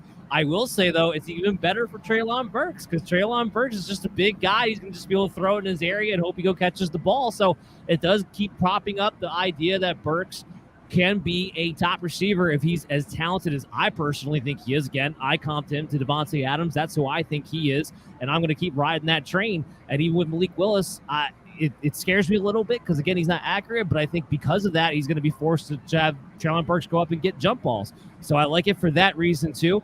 And obviously, from a fantasy standpoint, look, he's not going to play this year. When we get to 2023, he runs. He'll be a top 12 quarterback on my board, without a doubt. In Dynasty, you're going to have to take that into consideration, especially if you're in super flex leagues. It's a better situation than most of the places he could have wound up at. The best one for him would have been the Steelers, but the Titans is not a bad organization for him to go either. So, got it all from every angle here on the Belly Up Sports MD's Fantasy Football Show draft coverage. Still waiting on the Arizona Cardinals, which I'm a little bit surprised has taken this long to take. Yeah, everyone pick. else has been pretty quick recently. I know. All of a sudden, they kind of pumped the brakes on me. After them, since we have Paul here, 88. I'm not tight end on the board. It's not tight end on the board. After them at 88, we got Paul here with Dallas. So what do you want to see them do, man? And also, give me your take on them going with the Tyler Smith in the first round last night.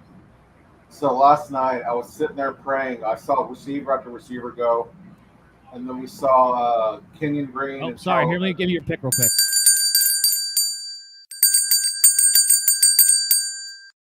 Somehow we skipped over Arizona and got to Dallas, but it looks like they took Jalen Tolbert. Oh, Dallas did? That's no, the Cardinals. Oh, Cardinals. No, I'm getting from Cowboys blogs that they are taking Jalen Tolbert, but I don't have a Cardinals pick. We'll see if that winds up being definitive, but that's what I'm seeing as of right now. But go ahead, Paul. Okay, so yeah, back to my reaction to the first round. I mean, we saw Kenyon Green and we saw Zion Johnson go prior to their pick, and then we saw the receivers Olave, Garrett Wilson, Jameson Williams, Treylon Burks, guys that they have been kind of linked to.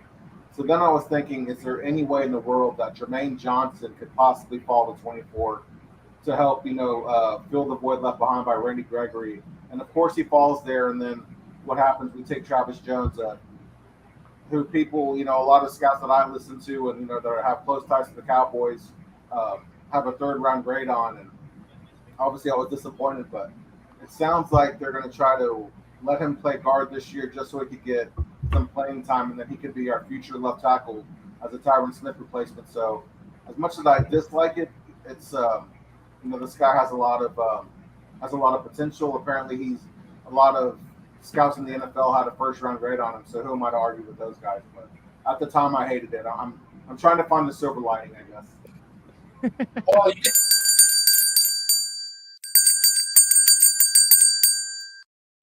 So the Cardinals took San Diego State defensive end Cameron Thomas. That's who the Cardinals go with. So Chris, react to that pick and then say what you're going to say to Paul. Yeah, I think Cameron Thomas is a good pick. Definitely an edge rusher, a guy that a lot of people had all over the board. People had him as a first rounder. A guy that kind of came on the last 2 years, has great physical skills, 6'4", 267, good edge rush, good bender. I think he's not a great run stopper, but definitely a guy that can be a game changer on third downs. So I think this is a good pick for them. And what were you going to say to Paul? Because I cut you off. I was going to say, Paul, absolutely you could argue with them, because a lot of times these draft pennants aren't right. A lot of times they make mistakes. Sometimes their grading is horrible. And they had a lot of grades that hire people and winds up being complete crap. So definitely, if you think the guy was really that good, Paul, because I think you're right on right in the head. There's a lot of the guys on that board they should have took over them. And this is a guy I think is a project at best. A guy's grabby. You're hoping he's going to be a tackle at some point. He could play guard. I don't think he's ever going to really be a starting left tackle, be a right tackle. But he arrived a lot of Lubbock College. The guy who's got basically unloaded. And you thought Connor Williams wasn't the guy that can answer Crusading inside. This guy's going to be, I think, even more grabby than Connor Williams was in there. So, God. From what I understand, Connor Williams is more of like a.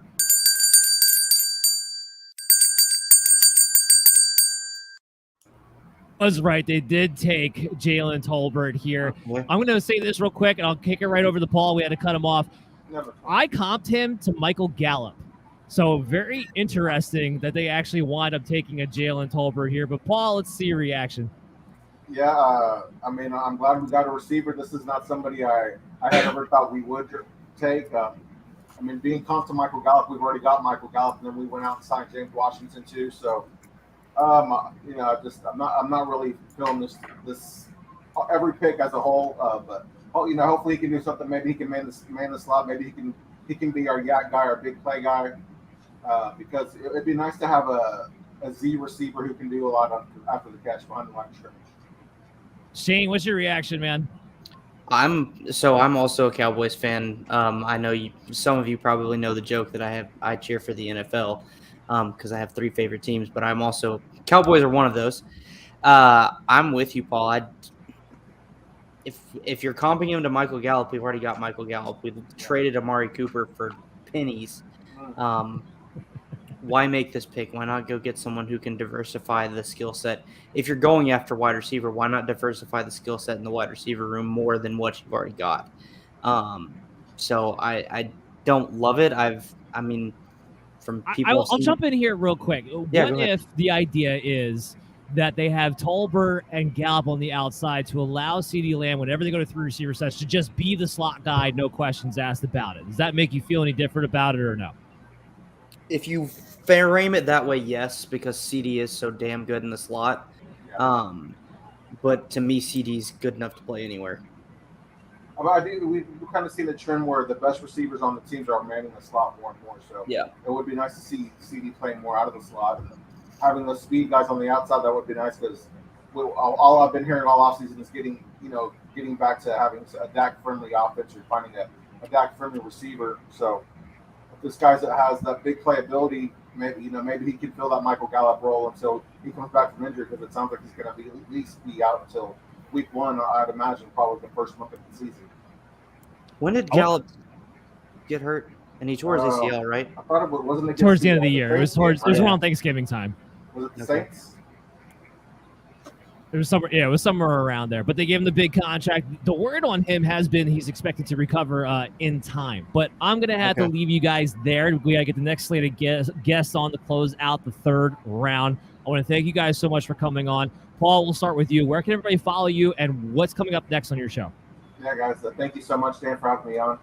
You can find me on Twitter at Paul_Ryan15, and you can find my podcast, the ATV Cowboys Pod. I'm streaming every Monday at 9 p.m. on Twitter. Excellent. And Shane, where can we follow you, man? What do you got coming up next? Follow me on Twitter at FFShaneB or at Fantasy Nightcap. Next episode will come out Tuesday morning, and it is going to be an NFL draft review with Nick Script, P2W Fantasy.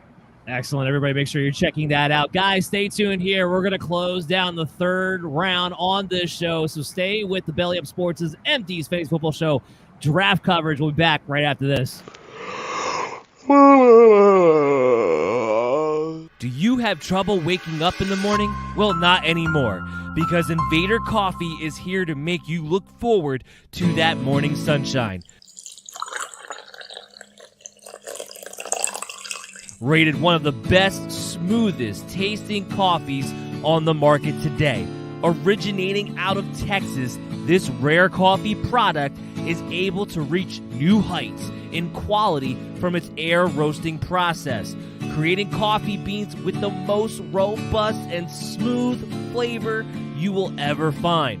So make your mornings more enjoyable by going to invadercoffee.com and use the promo code BELLYUP for 15% off your next purchase. Again, that is promo code BELLYUP for 15% off of your Invader Coffee purchase today at invadercoffee.com. You're listening to the MD's Fantasy Football Show.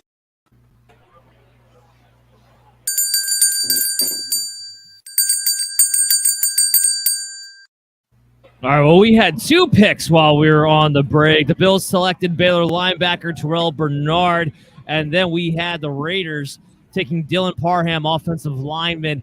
Before we get into all that, I want to bring on our next crew. So Justin's back from a segment ago. He'll be with us to close it down. Our new guest.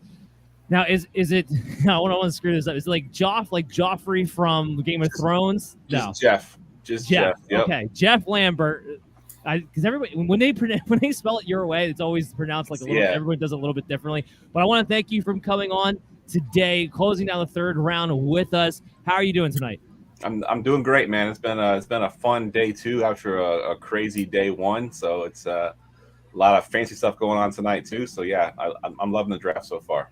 Yeah, we're going to have a lot to break down as we close out this third round. And if you guys are wondering, did I purposely wait till the end of the third round to bring on as many 49ers fans as I could? The answer is yes, between myself, Justin, and Jeff right here. All right, guys, so let's react to these picks here. The Raiders take Dylan Parham. The Bills take the linebacker Terrell Bernard. Jeff, we'll start with you. What's your reaction to those two picks? I mean, honestly, I don't know a lot about the defensive guys this far down in the board, but as far as position goes, I think both of those teams fill the position of need. I think the Raiders have been known for a while for having good offensive line, so why not add some depth to there? And the Bills adding a linebacker definitely makes sense as well. So I think both picks make sense for those two teams. I will say I do really like the Dylan Parham pick for the Raiders. They have to get back to restructuring, especially the interior of that offensive line. He's a nice run grader. But let's talk about something else with the Raiders that I thought was interesting today. They did not pick up Josh Jacobs' fifth-year options. Justin, what was your reaction to that? Expendable much? Yeah. I mean, at the end of the day, everybody is kind of getting on this rookie fever thing where they don't want to pay their second contracts to the running backs. And it's completely understandable. Most of the time, these running backs get the second contract and they kind of break down around year two. Obviously, guys like Derrick Henry are kind of the exception. Aaron Jones has had an injury here and there, but he's been pretty good on his contract too. So, I mean, I see it, I understand where they're coming from. And obviously, Jacobs has had his issues with injuries in the past. Yeah, I just thought it was really curious because Kenyon Drake, he'll be off the books probably next season. I don't really see them bringing them back. So I was a little bit curious. I was like, did that mean they were going to draft a running back today? That hasn't happened, at least not to this point anyway. Yeah. There are some running backs that have been on my board that I thought would be sleeper type of picks. There's guys like Isaiah Spiller. There's some other guys that I think are more electric later on. He's the next guy off my board who has a workhorse ability to him. But, Chris, it is Josh McDaniels who comes from a history of not giving a crap about running backs. So do you think Raiders are just going to turn to the new Patriots where we're just going to see second-round running backs drafted and just put into a committee, and that's the end of it? Yeah, I think that's exactly what you're going to see. I think Jacobs' days were numbered as soon as Josh McDaniels got that job. They don't really ever use a true feature running back in New England. He never has, and I think he's going to start to now. I think we look at this team, they're going to build around Derek Carr. They're going to build around their passing attack. And I think you're going to have different guys that are going to have their roles. And he likes to have a guy who plays the third down role for him, a guy who can kind of be that grinder early on, and then another grinder, and then, Bolden will probably get hired just because he's always there around Josh McDaniels somehow. But other than that, I think you have a backfield that's probably going to be a 3-4 running back rotation. Chucky moved on, but I think the days where people were hoping Jacobs gets his chance to be that kind of alpha is never going to happen.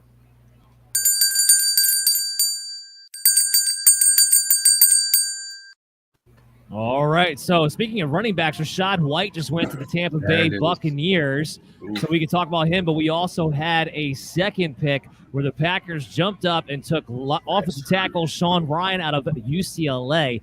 So, Chris, I had to cut you off. We'll go right back to you. Rashad White, Sean Ryan, go. I love Sean Ryan. The White thing, Leonard Fournette today of the RB1 and that pass catching back in Tampa Bay has just went out the window. This guy will be the third down back in Tampa Bay. I will call it right now. Fournette will not be that guy anymore. I think those days are definitely just ended with that draft pick. I want to ask you something. Do you think it's really going to be this year? Because I don't have a very high grade on Rashad White when it comes to his pass protection, and we know Tom Brady's not going to have a running back next to him who can't pass protect. James White wasn't a good pass protector, so he did have guys behind next to him who can't pass protect. He had Gio back there. I don't know if he was as bad as Rashad White is. Rashad White's very late. At least Rashad White's big enough. Gio can't take on any kind of anything. So the two guys he's had next to him in the last couple of years, I think he looks like he's gonna be a pass catcher. Danny Woodhead back in the day in New England. This is a guy that fits that pass catching only role. I don't think he's gonna be a pass. I don't think he's asked to pass protect in this offense. He'll be asked to run slants and angle routes out of the backfield, basically. I don't know, Adam. Are we going to talk about Rashad White as a sleeper in PPR?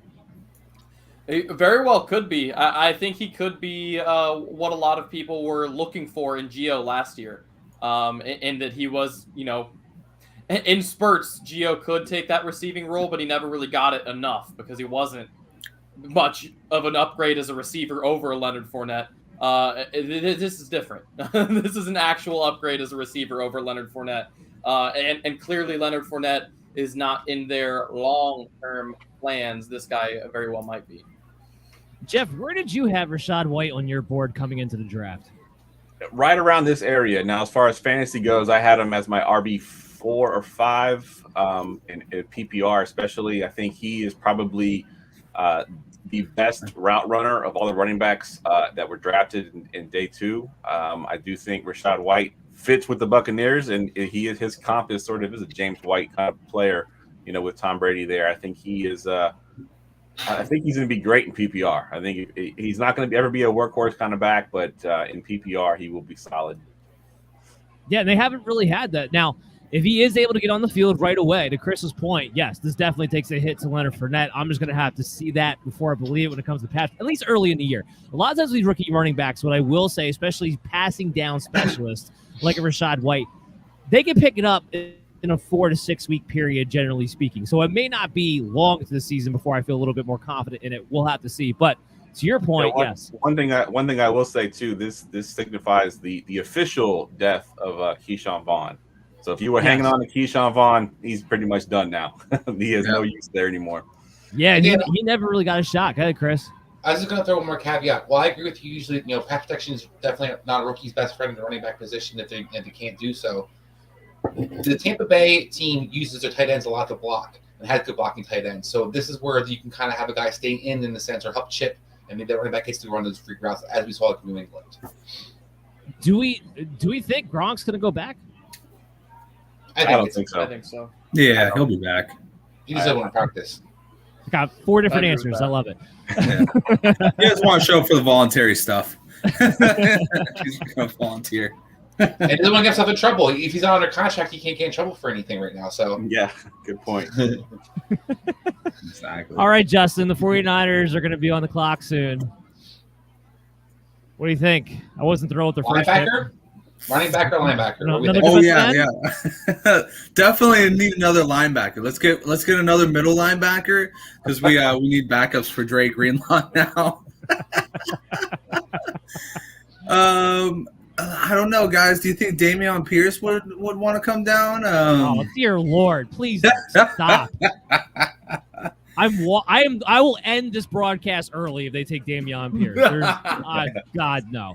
Please don't take the slowest possible running back that you possibly can. Did they not learn their lesson last year with I can't even remember what's his face that they traded up for from Ohio State? Trey Sermon. You might have lucked out that White was off the board. I was 'cause purposely he not could have been a remembering guy. his name.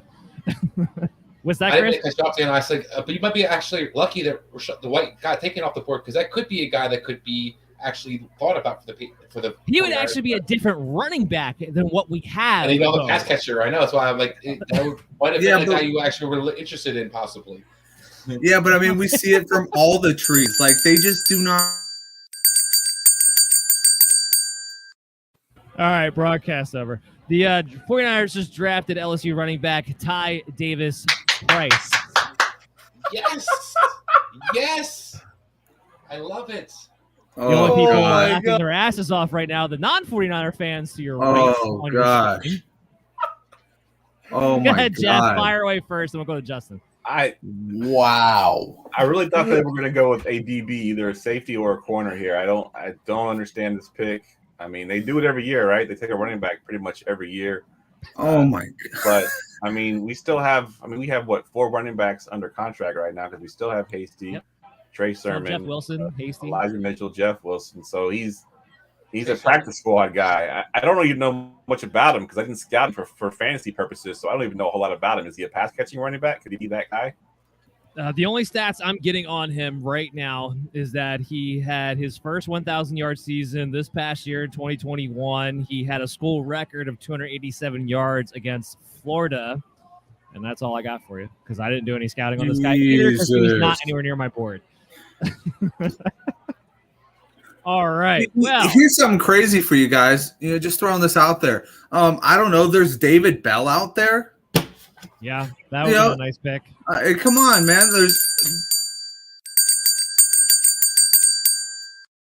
The Carolina Panthers have just taken Matt Corral as their quarterback. So they do take a 3rd-round quarterback here with Matt Corral. So, Justin, finish your thought on the 49ers because I don't want to spend too much time on it anyway. We'll talk about Matt Corral going to the Carolina Panthers.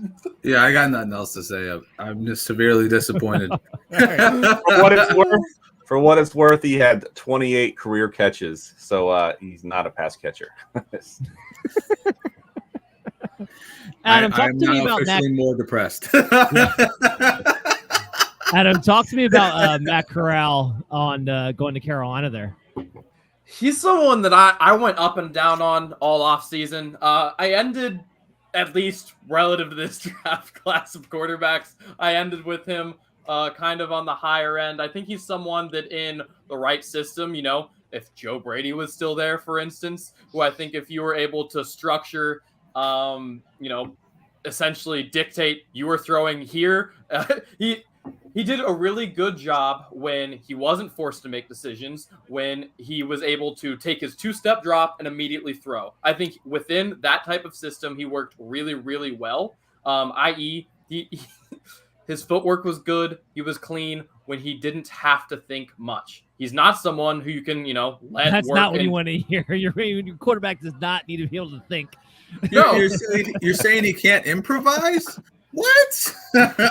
No. So he is not someone who's going to work in a more traditional scheme, i.e. what Ben McAdoo is going to run. So in this instance, I don't like it. But he is someone who, relative to this draft class, I'll say it again, relative to this draft class, he is on the more accurate side, which is more a statement about this draft class than Coral.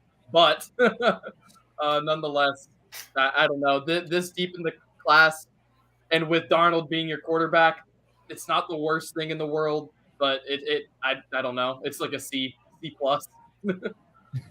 Chris, I got 2 questions for you.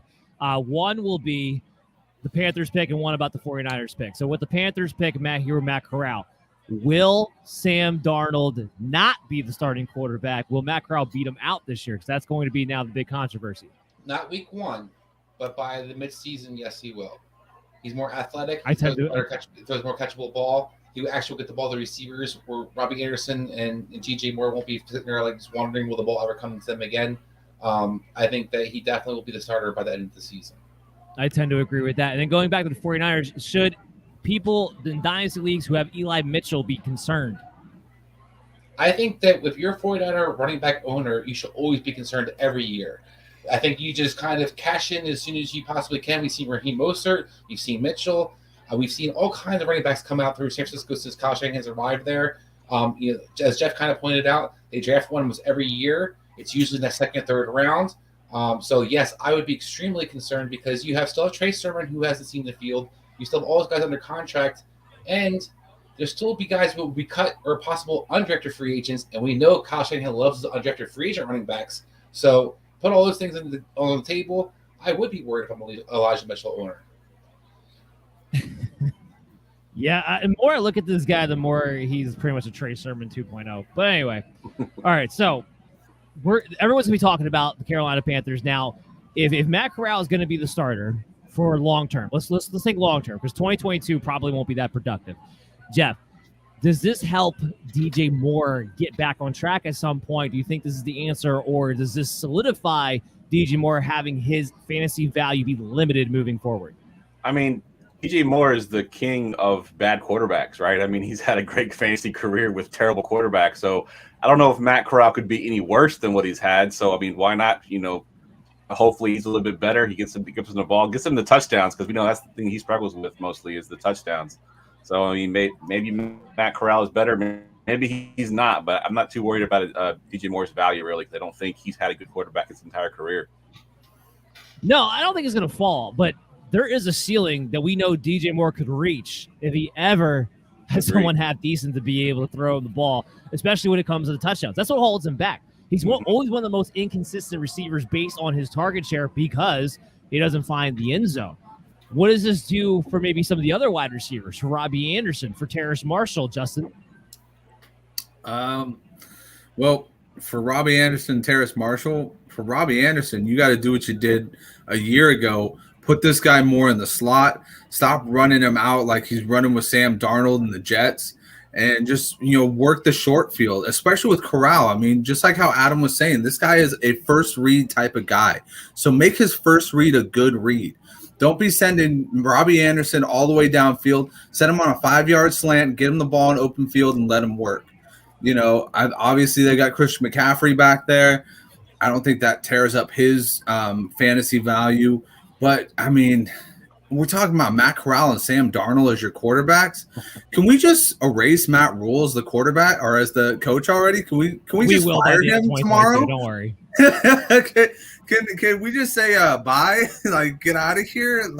Yeah. I mean, Terrace Marshall's a lost cause in my opinion right now. I mean, he can totally come up, but at the end of the day, I'm not going to invest in him. Yeah, Matt Rule will be casualty number 1 when it comes to the head coaches by 2022. I don't think there's any question about that whatsoever. Adam, who's the top guy on your board right now? That is a good question. Let me go ahead and look. Well, while you're doing that, Chris, who's yours? Is it Daniel Fowler? Yeah, I was going to say a guy since this whole second round has begun. I like Philly a lot. I like David Bell. I think is another guy that, all these different receivers are coming off the board that I'm really curious about what they can actually do in the pros. This guy can actually run patterns. He can get open. He's a guy that's going to be a quarterback's best friend in a lot of ways. Reminds me a lot of Cooper Kupp. So when I put all those things together, this is a guy I think that should definitely be somebody people the value receiver and people wanting to get their hands on a good receiver. This guy to me is still a good receiver despite what he ran into the combine. The Bengals select a defensive tackle from Florida, Zachary Carter. coming off the board here. So Bengals is staying heavy on the defensive side of the ball throughout this entire draft, just trying to get back to where they were, so that way not all the pressure is on Joe Burrow and that offense. Let's talk about the Bengals, though.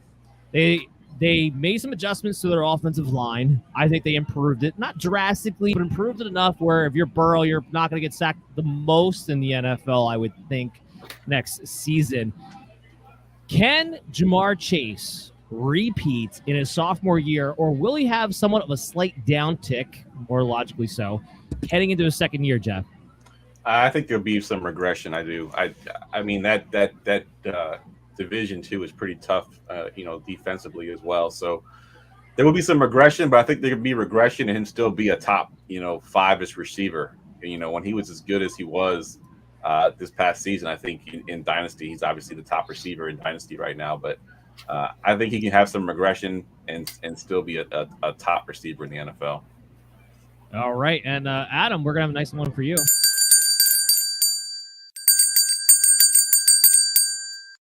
Colts traded up to 96 to go get Nick Cross, the safety out of Maryland. More safeties, Adam. More safeties. Yep, more safeties. We were talking always about need it earlier. safeties in that cover 2 Colts scheme to play. All right, go ahead. Give me your reaction. Yeah, again, I mean, this is kind of the time in the draft where every year it feels like, at least every other year, we've gotten a safety to go fit into the scheme. Now, what is interesting is that with the obvious defensive coaching change, I was kind of curious, what would be the same, what would be different. Obviously, it's still going to be a pretty zone-heavy scheme, but, was the safety thing going to continue? Clearly, it did.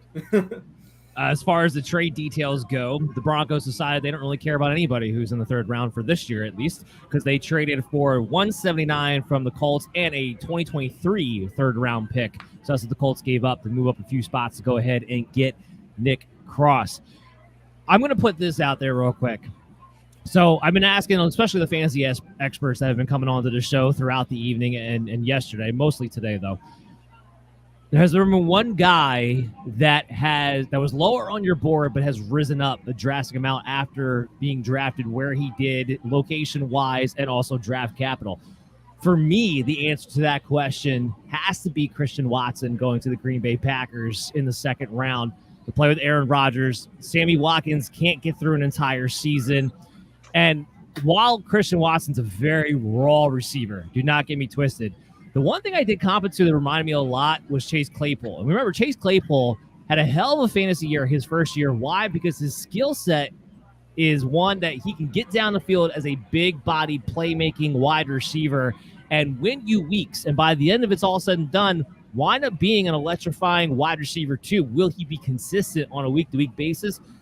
Probably not with his skill set, but he's in a situation where he's going to be as consistent as he possibly could have ever have been.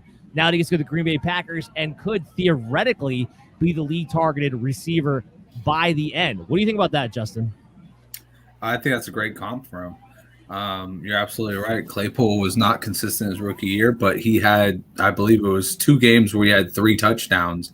He was a monster for some weeks. He was almost pulling a Jamar Chase light in the sense where he was pulling off these absolutely monstrous weeks that made his overall finish look amazing. But then he had that downfall. Now, I don't think that downfall would be so bad in Christian Watson aspect because he's got Aaron Rodgers. He doesn't have, limp arm Ben Roethlisberger throwing on the ball. But for me, I mean, Christian Watson was high up there for me. I believed in the talent more than I saw on the tape. For me, it was Jahan Dotson. I was not a huge Dotson fan. And him going to Washington and getting that capital still doesn't solidify it for me as far as talent goes, but it solidifies it as far as they're going to use him. And they're going to find some way to use him in that offense. And Carson Wentz is not nearly as bad of a quarterback as everybody wants him to be. He still threw for 27 touchdowns last year. I know Adam is our resident Carson Wentz hater, and I understand why, because that was a pretty shitty way to end the season. But I still think that something's going to happen there, and I think Dotson's going to be somebody who's going to rise up on the boards.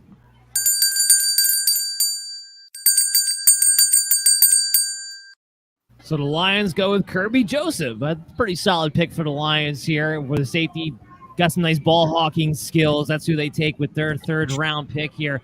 We're now up to pick 98 going to the Washington Commanders. But I want to ask Jeff. Jeff, was there a guy who jumped up your board that you weren't maybe as high on based on this draft?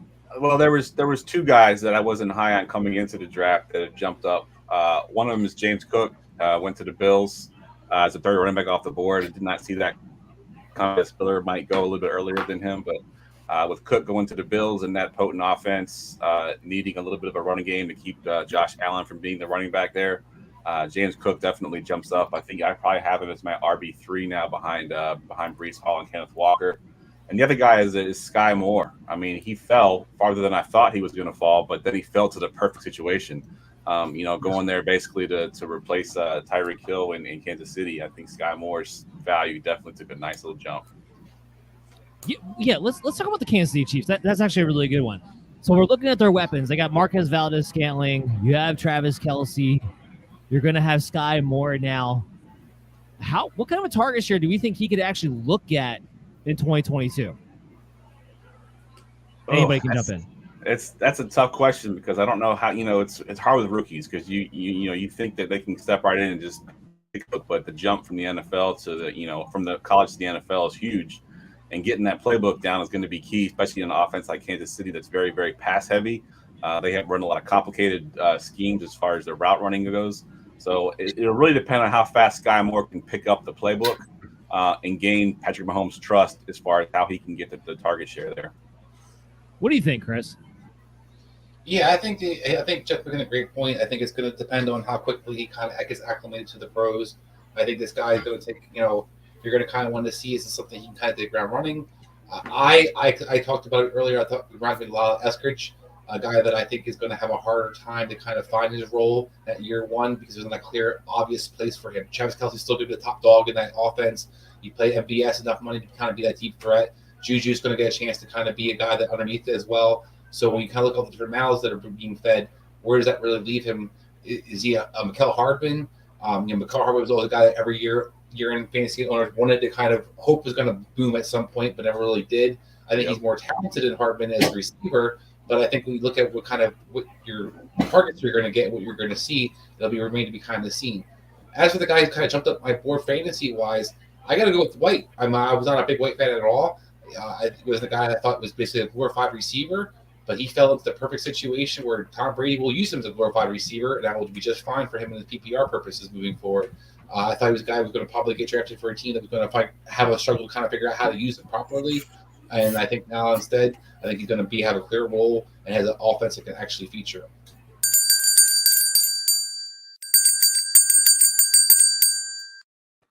Going back a little bit, the Cincinnati Bengals moved up and drafted Zach Carter, and the Commanders take Brian Robinson, the running back out of Alabama. So they take a bruiser to pair up with Antonio Gibson. I will say a bruiser is the one thing they were missing, right? You have J.D. McKissick, you have Antonio Gibson. Doesn't necessarily mean Brian Robinson in the late third round here will definitively work into playing time right away, but that's not significant draft capital to spend on a running back. So, Adam, how do you think this is all breaking down now with the Commanders? I have very little faith in production from their running back room as a blanket statement. I'm going to be honest with you. The interior of their offensive line is worse than it was last season. It already wasn't that great, obviously due to injury in large part, but nonetheless, it was not that great. And as far as McKissick is concerned, I don't hate Wentz, but he is certainly not someone that is going to be checking it down to a running back. That's just not him. I think I've talked about it earlier on this program. I think Wentz is a plus for McLaurin, but I think he's a minus for McKissick. It's certainly not going to be the resurgence of the Gibson receiving hype train. That's not happening with Wentz. So then adding another guy to potentially tear into his carries, I think that all of them, all of the running backs in this backfield have downticked this offseason. This is going to be a bittersweet pick for me.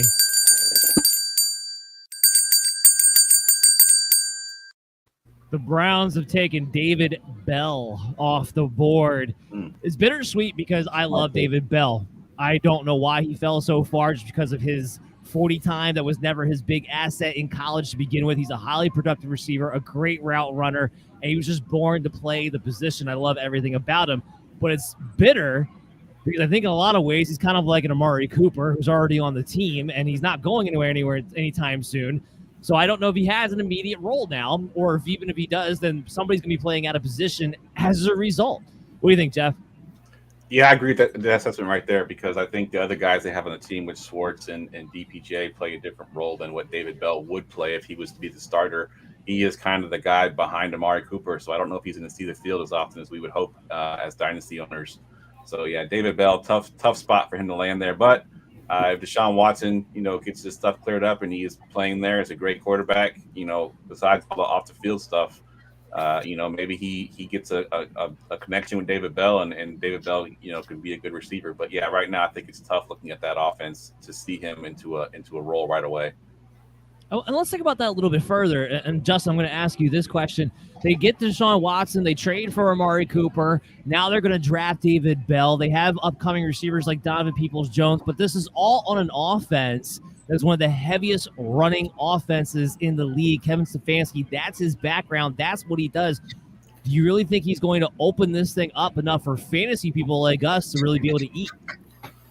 Probably not. I mean, I think he'll open it up a little bit, but at the end of the day, like you said, it's Nick Chubb, it's Kareem Hunt.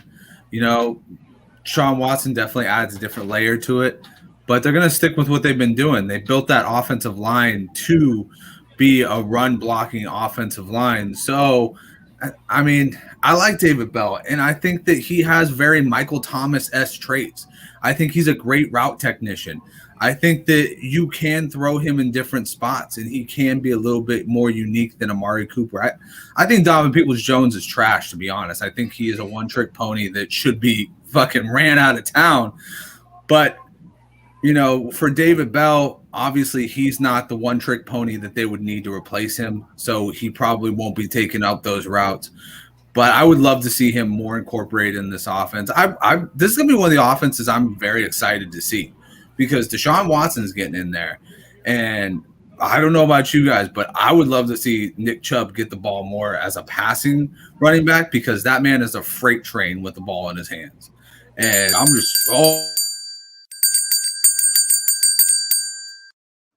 You can go ahead and finish your thought right after this. Majai Sanders just came off the board and went to the Arizona Cardinals. So, Justin, go ahead and finish your thought first. Yeah.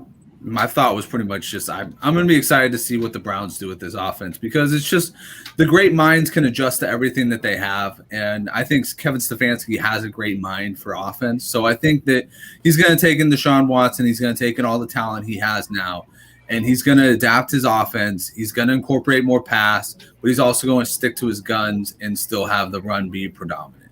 So it's going to be interesting to see, is all I really have to say about that one. Chris, give me your reaction to the Majai Sanders pick, but also talk about what Justin just said and kind of touch on that a bit. Yeah, Majai Sanders, I love. The only thing that kind of threw me off why I don't have him higher on my board is that I didn't realize he's only 228 pounds. He was listed as 245 for most of the college. I thought we'd maybe add a little bit of weight at that point, but when he came 228 at the combine, that blew my mind. But when you watch the tape, talk about a guy who can get the edge and get around the edge and bring pressure. This guy can. I love what I saw. Where he can create havoc in the backfield. Long arms, keeps people off his body. Lanky, has the ability to kind of counter when people try to get into his body. I really like this guy, and I think he's actually a really good fit for the Cardinals. For Adams, what Justin's kind of hitting on, I agree. I think the key though is going to be, is it really Stefanski's team anymore, or is it going to be Deshaun Watson's team? Because with $230 million in your pocket, I think that the quarterback's going to dictate what this offense is going to be. And I think that's where you're going to kind of see, does Deshaun want to open it up? Does he want to throw the ball? Because most of these quarterbacks do. We talked about Lamar earlier in the show about was he happy about the Brown trade or not because he wants to throw the ball more. I think Deshaun Watson made it very clear he wants to throw the ball. So when you look at what they have around him, Bell could have a really nice ceiling because Jarvis Landry was pretty good in this offense. He's going to run a lot of similar kind of routes that Jarvis Landry did in the way. But doesn't Amari Cooper have to be out the way first? Well, Amari Cooper, I think Amari Cooper's being a little too pigeonholed in the sense he's not a possession guy necessarily. Amari Cooper's kind of fast still. He's not a guy who's running like a 4.8 out there. So I think Amari Cooper can be utilized all over the field. In Minnesota, you saw guys kind of be interchangeable in that slot role in a sense. You saw Stephon Diggs and Thielen kind of rotate. Stefanski comes from that idea. So I think you can kind of see these guys utilized properly if they commit to it. Now, I can't disagree with Justin because what they have been doing is running the ball, and Stefanski has been his team. That's what they committed to. But when Haslam goes out there and pays a quarterback $230 million and gives up that draft capital for him, it might be about him more so moving forward, and that's where we're going to kind of answer to.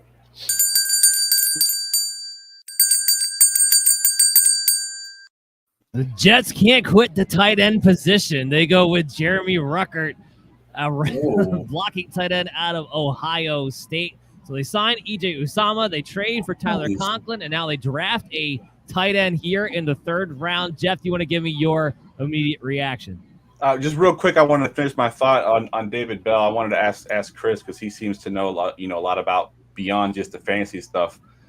Could David Bell be that receiver that is a downfield type blocker in that offense? I mean, is he a good blocker? He's a very good blocker. I think that's one of the key things is he's willing to get physical. Like I said, I don't think he's going to necessarily have the career Cooper Kupp has, but what you kind of see Cooper Kupp do, the guy's willing to kind of get dirty, do the little things that get open, crack block, do those little kind of things that kind of open up the rushing attack. He's absolutely willing to kind of do those things. Yeah, I looked up Anthony Schwartz, and he's like 186. I'm sure he's not a good blocker. So you put David Bell out there at 6'2", 205. It's a much better run blocking situation there for Nick Chubb and Kareem Hunt. I definitely like that. As far as the pick the Jets just made, I'll try to pull up their depth chart. Who do the Jets have at tight end right now? I can't even C.J. Usama, they just paid a 3-year, $28 million contract to, and they traded for Tyler Conklin from the Minnesota Vikings. That's right. So they got a whole plethora of tight ends there. I mean, I guess with rookie tight ends, especially when you drafted them this late, they take a while to develop. Usama's has some injury history there, so there's a potential that he could be filling in for that. I do like Ruckert. He was a guy that I scouted, and I liked him a lot. Now he's not an super athletic guy. I think he's more of a catch it and fall down kind of guy. But that's just as good in the NFL. If you catch it and fall down in the end zone a few times, then you're a top tight end. So. I think Ruckert kind of fills that role for the Jets, and he's a good blocker as well. Mercedes Lewis. Yeah, he's good. That's exactly the role I think he's going to fill. They're taking a page out of the Colts playbook, I believe. So the Dolphins are going to be up. Finally, we haven't been able to talk about the Dolphins yet so far this draft night. We'll see what direction they're going to go. After that, we got the Kansas City Chiefs. But Adam, I want to get to you. Did I get to get your answer as far as who's the guy that moved up your board that you were surprised by? No, but I agree with most of the people that you've said. I wasn't a high on Sky Moore person. I had him as my receiver 9, but certainly him going to the Chiefs elevates that a little bit, even if he doesn't hit the field right away, because of the rookies, he was my wide receiver 9. Similarly, Christian Watson was towards the top of my tier 2 of receivers. Him going to Green Bay, that certainly pumps him up. What you said about White, Chris, I agree there. I guess the other name I'll throw out, and this is my homer thing that I'm just going to say, I loved him before the draft, though, so it's not just a homerism. I don't think most people would have assumed that Alec Pierce would walk immediately into a role where he will be on the field. That's what I don't think that was an assumption that most people had. I liked him a lot, but again, I think as far as someone that was going up on boards, now has 2nd round draft capital and be on the field day one a significant amount of the time. And he may not be one of the top receivers in the fantasy consensus eyes, but he'll be on the field immediately, and that's something. That's more important than anything else is just getting on the field sometimes in fantasy. If you're on the field, you can score points. I've got the one more thing out there for Adam that benefits him as well. Matt Ryan's not afraid to throw to that long ball to those guys, the big, tall receivers specifically. So I think it's a good fit as well. Exactly. I think it's a really good fit. I like him a lot, but regardless, I think he's going up on boards to have gone to the 2nd round, to have gone somewhere where he can play right away. So I think he's someone jumping up on boards in general. That was the one. Go ahead, Jeff. I'll say my co-host on my show loves him. Talked about him pretty much this whole offseason, so I'm sure he's ecstatic for as far as where he went as well, because he's going to step right into a full-time role. Well, it's the combination of the two. Not only is he going to get playing time, but this is a guy, again, he has that downfield, take the top off, explode for 4 catches for 109 yards and 2 touchdowns in a single game. That's the type of player that he is. So if you combine that with a guy who's in a good quarterback, with a good system, and he's going to be on the field right away, and there's nobody, he fits that offense perfectly. Yep. I also want to focus on the point of what that does for Michael Pittman's value, because I actually think it boosts it, because now Pittman, he's free to do whatever he wants to do. And with Pierce taking off the top now, guess what? He doesn't have double and triple coverage covering him in a box anymore. It helps Taylor as well. I mean, it's going to keep another guy out of the box as well, that kind of speed that you so you can't just keep on thinking Jonathan Taylor. And I'll add one more caveat where it's, icing on the cake. You play Jacksonville and Houston twice a year on top of everything. So, yeah. It's true. Yeah, so when one good corner on Houston's locking up Pittman, then Alec Pierce can have a field day. All right. I actually kind of like this pick made by the Dolphins here. We go with Channing Tindall, linebacker out of Georgia here with their 3rd round pick. Nice little filler need here to come in. So he can play inside or outside. He's athletic enough to do it.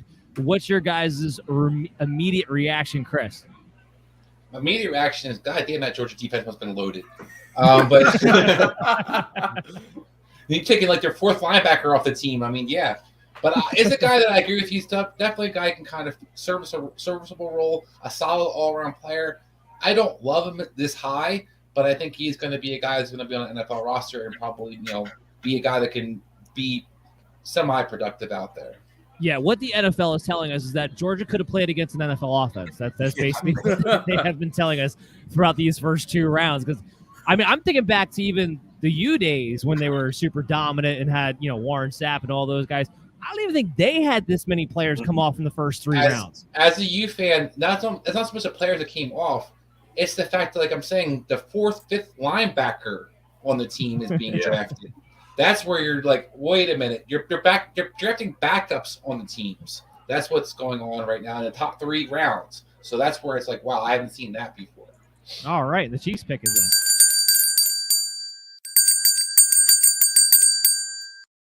Oh, and back-to-back inside linebacker. I like this pick, actually, for the Chiefs quite a bit, too. Leo Chenal, he comes in. He's a nice run stuffer. That's something they desperately need. They need a big, thick linebacker to get some girth, get some power, get some stopping power there in the box, because running on the Chiefs has been very easy to do. This will help a little bit with that. Justin, give me your reaction to this pick.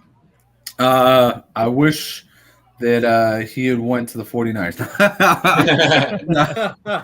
No, he's a great linebacker. He's going to fit their scheme really well. They need some defensive playmakers right now, and this guy looks like he's going to be a leader, to be honest. I think he could have fit in with just about 32 or 32 teams. He's just got that kind of like personality, and just his tape. He's got that presence. You know what I mean? Like, he's a monster up the middle. He's a fast guy. He's fierce. He's the type of guy that you want to build a team around on defense. And, even though he doesn't look like he's got too much sideline to sideline speed, but, he just got that presence in the huddle, it seems. No, you're probably going to take him off on 3rd down because he doesn't have any hips whatsoever. But this guy will be an enforcer on 1st and 2nd down. And not for nothing. Yeah.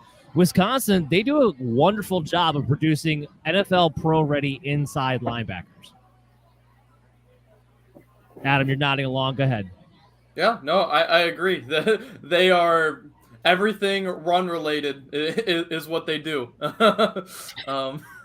Stop the run, block for the run, sometimes some running backs.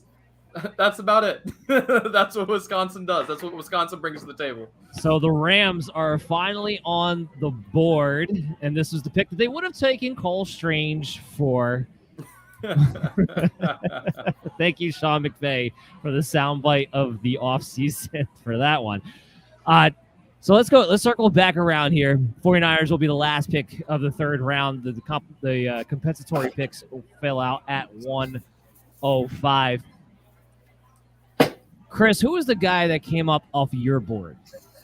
Came up after this draft of the last 3 rounds now? Like I said, you mean fantasy-wise? Yes. Did I get to you already on that one? Yeah, I commented on White, the running back. That's okay. Like I said, that White was the guy that jumped up my thing. I was not a White fan at all. a guy that I definitely thought was like a one-trick pony at best, but him fitting with Tom Brady and Tampa Bay just makes too much sense, PPR especially wise. The guy I wouldn't even want to look at next year in the draft, but now I have to. Well, it looks like the Rams were sticking with interior offensive linemen come hell or high water. They take Logan Bruss from Wisconsin. So looking for that zone type of guard in the interior to run that zone system there for Sean McVay. So the 49ers will come here on the clock. They're going to get ready to track it down here. Chris, I want to say this, though, so just kind of piggyback off Rashad White coming off the board. The guy I can't help but notice is still on there is Isaiah Spiller. The 49ers go 2 for 2 at running back? No, I'm just kidding. But where do you think Isaiah Spiller would go? Probably. I mean, the place that would have made a lot of sense if they were going to spend draft capital on running back that they already did was Seattle, because I thought he would be a good fit for them. His physicality and kind of his build. But your pick, it kind of leaves it open. When you look around, I think you're looking for him to kind of be a tandem back. He's not a guy I can really feel is going to be your true workhorse. I don't love him necessarily in pass protection or in third down. I know people think he can be that guy. I don't. So I think he should best serve as the guy kind of being that early down guy to tandem with somebody else. I thought a good fit would have been the Jets as well. They kind of took that away. So I kind of looking around, it's really hard for me to find a good fit. Buffalo was a good fit, I thought, but they took another running back. So go ahead, Adam. I'd got one to throw out immediately. I think that's Atlanta. I think that would be a good landing spot for him. And kind of as you were saying, I don't think he's there as a receiver. And I do think he showed flashes as a pass blocker. When he seemed interested, he could do it capably. It's just he didn't always seem all that interested in.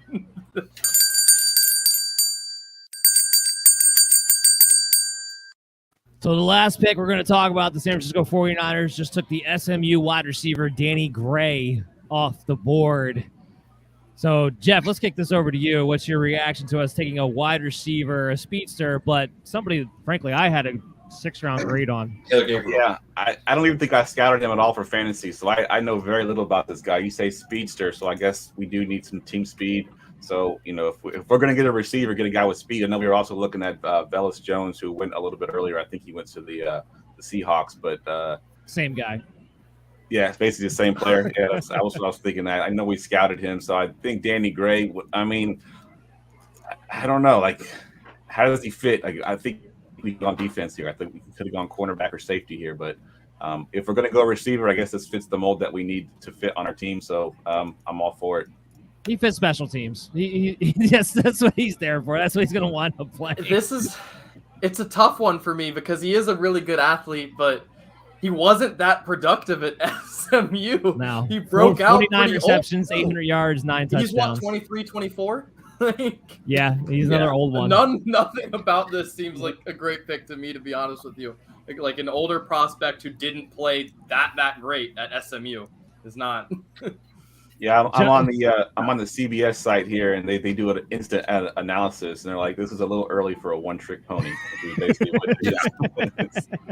This feels very Anthony Schwartz last year. Yeah, that's a good comp. That is a very good comp to the situation. Go ahead, Chris. It's Marquise Goodwin. It's Sheffield. It's Taylor Gabriel. Should I keep going with the Kyle Shanahan? We draft a 5'9" guy who's fast, and we never use him. Yeah. What it might screw you is Brandon Ayuk might be considered not being professional again during the summertime because he'll get benched for some reason for this guy. But that's the only thing I can really think that could happen. That's going to be, 49er worthy news out of this. This isn't going to be significant, but just to kind of put a bow on this thing, the 49ers, they only had, very limited draft picks because they trade them all for Trey Lance. And what do? They draft the same positions they do every freaking year. You get a linebacker / defensive end. You drafted a running back in the 3rd round, and you followed it up with a speedster wide receiver. And everybody goes, special teams. He can run straight really fast. It's what they do every single season. And then I have to sit here and watch this yet again, and I get to look forward to Trey Lance to ruin my team again next season. Wonderful way to end the draft. Look, guys, why not Darian Kennard? Why not go and get the fucking Kentucky guard? I can't believe we made it through day 2. We literally just lost our guard. Actually, Adam, you just brought up a really good point. Before we kick this thing all out and for the night, and it was a wonderful time. But if you guys want to comment in, who are you surprised that's still on the board right now? Anybody can go. Yeah, so Kennard, first and foremost, is one of them. Yeah. Have we seen Tariq Woolen off that I've missed? Nope. No, Tariq Woolen hasn't gone.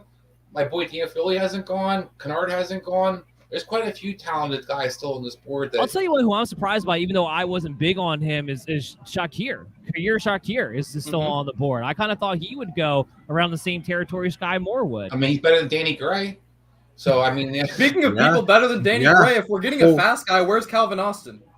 Calvin Austin better. I think right now in this draft, what I'm finding out for myself is I'd be trading down every chance I could and watch all these GMs make idiots of themselves and so let all the value fall to me, because that seems to be what's happening. Yeah. Also surprised by Spiller, of course. It sounds like you don't like him. I like Dameon Pierce, although 4th round's probably where he needs to go, 4th or 5th, where he fits well. But I do think he's a good player. Again, Mechie is another one. I don't think he's gone off yet. He went to Houston. Kobe Bryant, the other corner in Cincinnati, the guy that was, I think, very good. I don't think his team was much worse than McDuffie's team. So I look at a guy I'm very shocked is still on the board, considering all these corners have come off the board. And then Chris, I think we liked him, Kolar. Yeah, Charlie Kolar. There's a couple tight ends that have been jumping off the board. Adam, before we jump off, what was your opinion of the tight end Woods being drafted by the Colts? I hate it. They seem to like it, but I'm not as excited. To me, it's just early. Woods is such an interesting profile that I don't hate getting him a little bit ahead of where he should go, but I really don't see much use for him other than as a blocker and a red zone threat in the next 2 years. He body catches 95% of the time. Like, the hands are atrocious, but the physical specimen that he is, like, I kind of get it. That seems to be Ballard's MO in the middle of the draft. Whether it's an edge rusher, whether it's a tight end, whether it's someone like that, just find some physical specimen and go figure it out.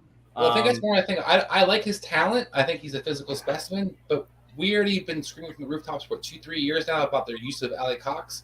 Yes. Why is this going to be? This is another Mo Ali Cox. To your point, Gigantor Part 2. He is literally a clone of Gigantor. Yes. Well, maybe one of them will actually hit, and maybe that's the idea. I think 2-3 years down the line, this could end up being a really good pick. I just don't know if it's going to be something that's instantly gratifying. We'll have to see. That's going to do it for us tonight, though, guys. Chris and our throats are done. I want to thank all of you for coming on. We had a great time. This was our second annual draft coverage where we do the first 3 rounds. This year definitively was even better than last year, and a lot of that had to do with the fact that the guests that we had on this year, quite frankly. So Jeff, I want to start with you. Where can we follow you at? What do you have coming up next? You can follow me on Twitter at Jeff Lambert77. We have a podcast that's live basically every night, going for 2 live on YouTube. We've got about 7 or 8 different shows that go live on there. And my show is on Wednesday nights at 9:30 p.m. Eastern Standard Time, and we got an awesome month coming up. We got booked Jeff Hasley next week. We got Mike Clay. We got Ryan McDowell, and we got Scott Fish in the month of May. Awesome. So a pretty jam-packed month there. That's awesome. Make sure you guys check that out. Justin, give it to me, man. Oh, yeah, man. Thanks for having me on. Back-to-back years. It was a wonderful time as usual. You can catch me at Semtex Max 93. Always writing for Belly Up. I'm going to be writing top risers and top fallers for this draft once it's concluded. Also, Dynasty Brews podcast. We record every Thursdays. It goes live on Twitter on Thursday, and then it goes live on Belly Up TV on Saturdays at 9 a.m. And TSS Fantasy, we go live 10 a.m. or 10 p.m. on Fridays. So, that's it for me. Adam, how about you? Oh, finally. I've gone through this little ending process a handful of times here tonight, and I didn't get to say anything. But yeah, you can find me at LaRue Adam on Twitter. I, of course, bi-weekly, including next week, do the Belly Up Fantasy Live on Tuesdays over on the Belly Up Fantasy Twitter. So come check us out then for sure. I'll also be updating just yesterday I released my top 5 rookie quarterbacks, top 15 receivers, top 5 running backs, top 5 tight ends. I'll go a little bit deeper at running backs, and we'll do a little post-draft ranking here in the next week or so. So excited for that to get everyone's landing spot and kind of adjust and see how things have changed. Yeah, I'll be looking forward to that one. Chris, what do you think? We can go another 4 rounds? I'm just trying to figure out if the LSU running back's going to be on Adam's list now. Yeah, I'll just give you a bit of a preview. He will not be, I don't think. Chris, great job, man. It's a marathon when we do these things, but we really have a lot of fun doing it. Again, it's because of a lot of the guests that we have on. It really makes this a blast. Plus, it's football, and we love it. We're actually going to be taking a week off. We'll be back. It's the second week of May with our show. We're going to be moving from Wednesdays at 9 p.m. to Thursdays at 10 p.m. That'll just be for the off season. When the regular season comes back around, we'll be back to 5 days a week. It'll always be at 10 p.m. Eastern on bellyup.tv, also on YouTube. Please subscribe to that. Guys, had a great time. Dan Mader, Chris Dowhauer, Jeff Lambert, Adam LaRue, Justin Herrera. We'll see you guys again next year. Free Denzel Mim.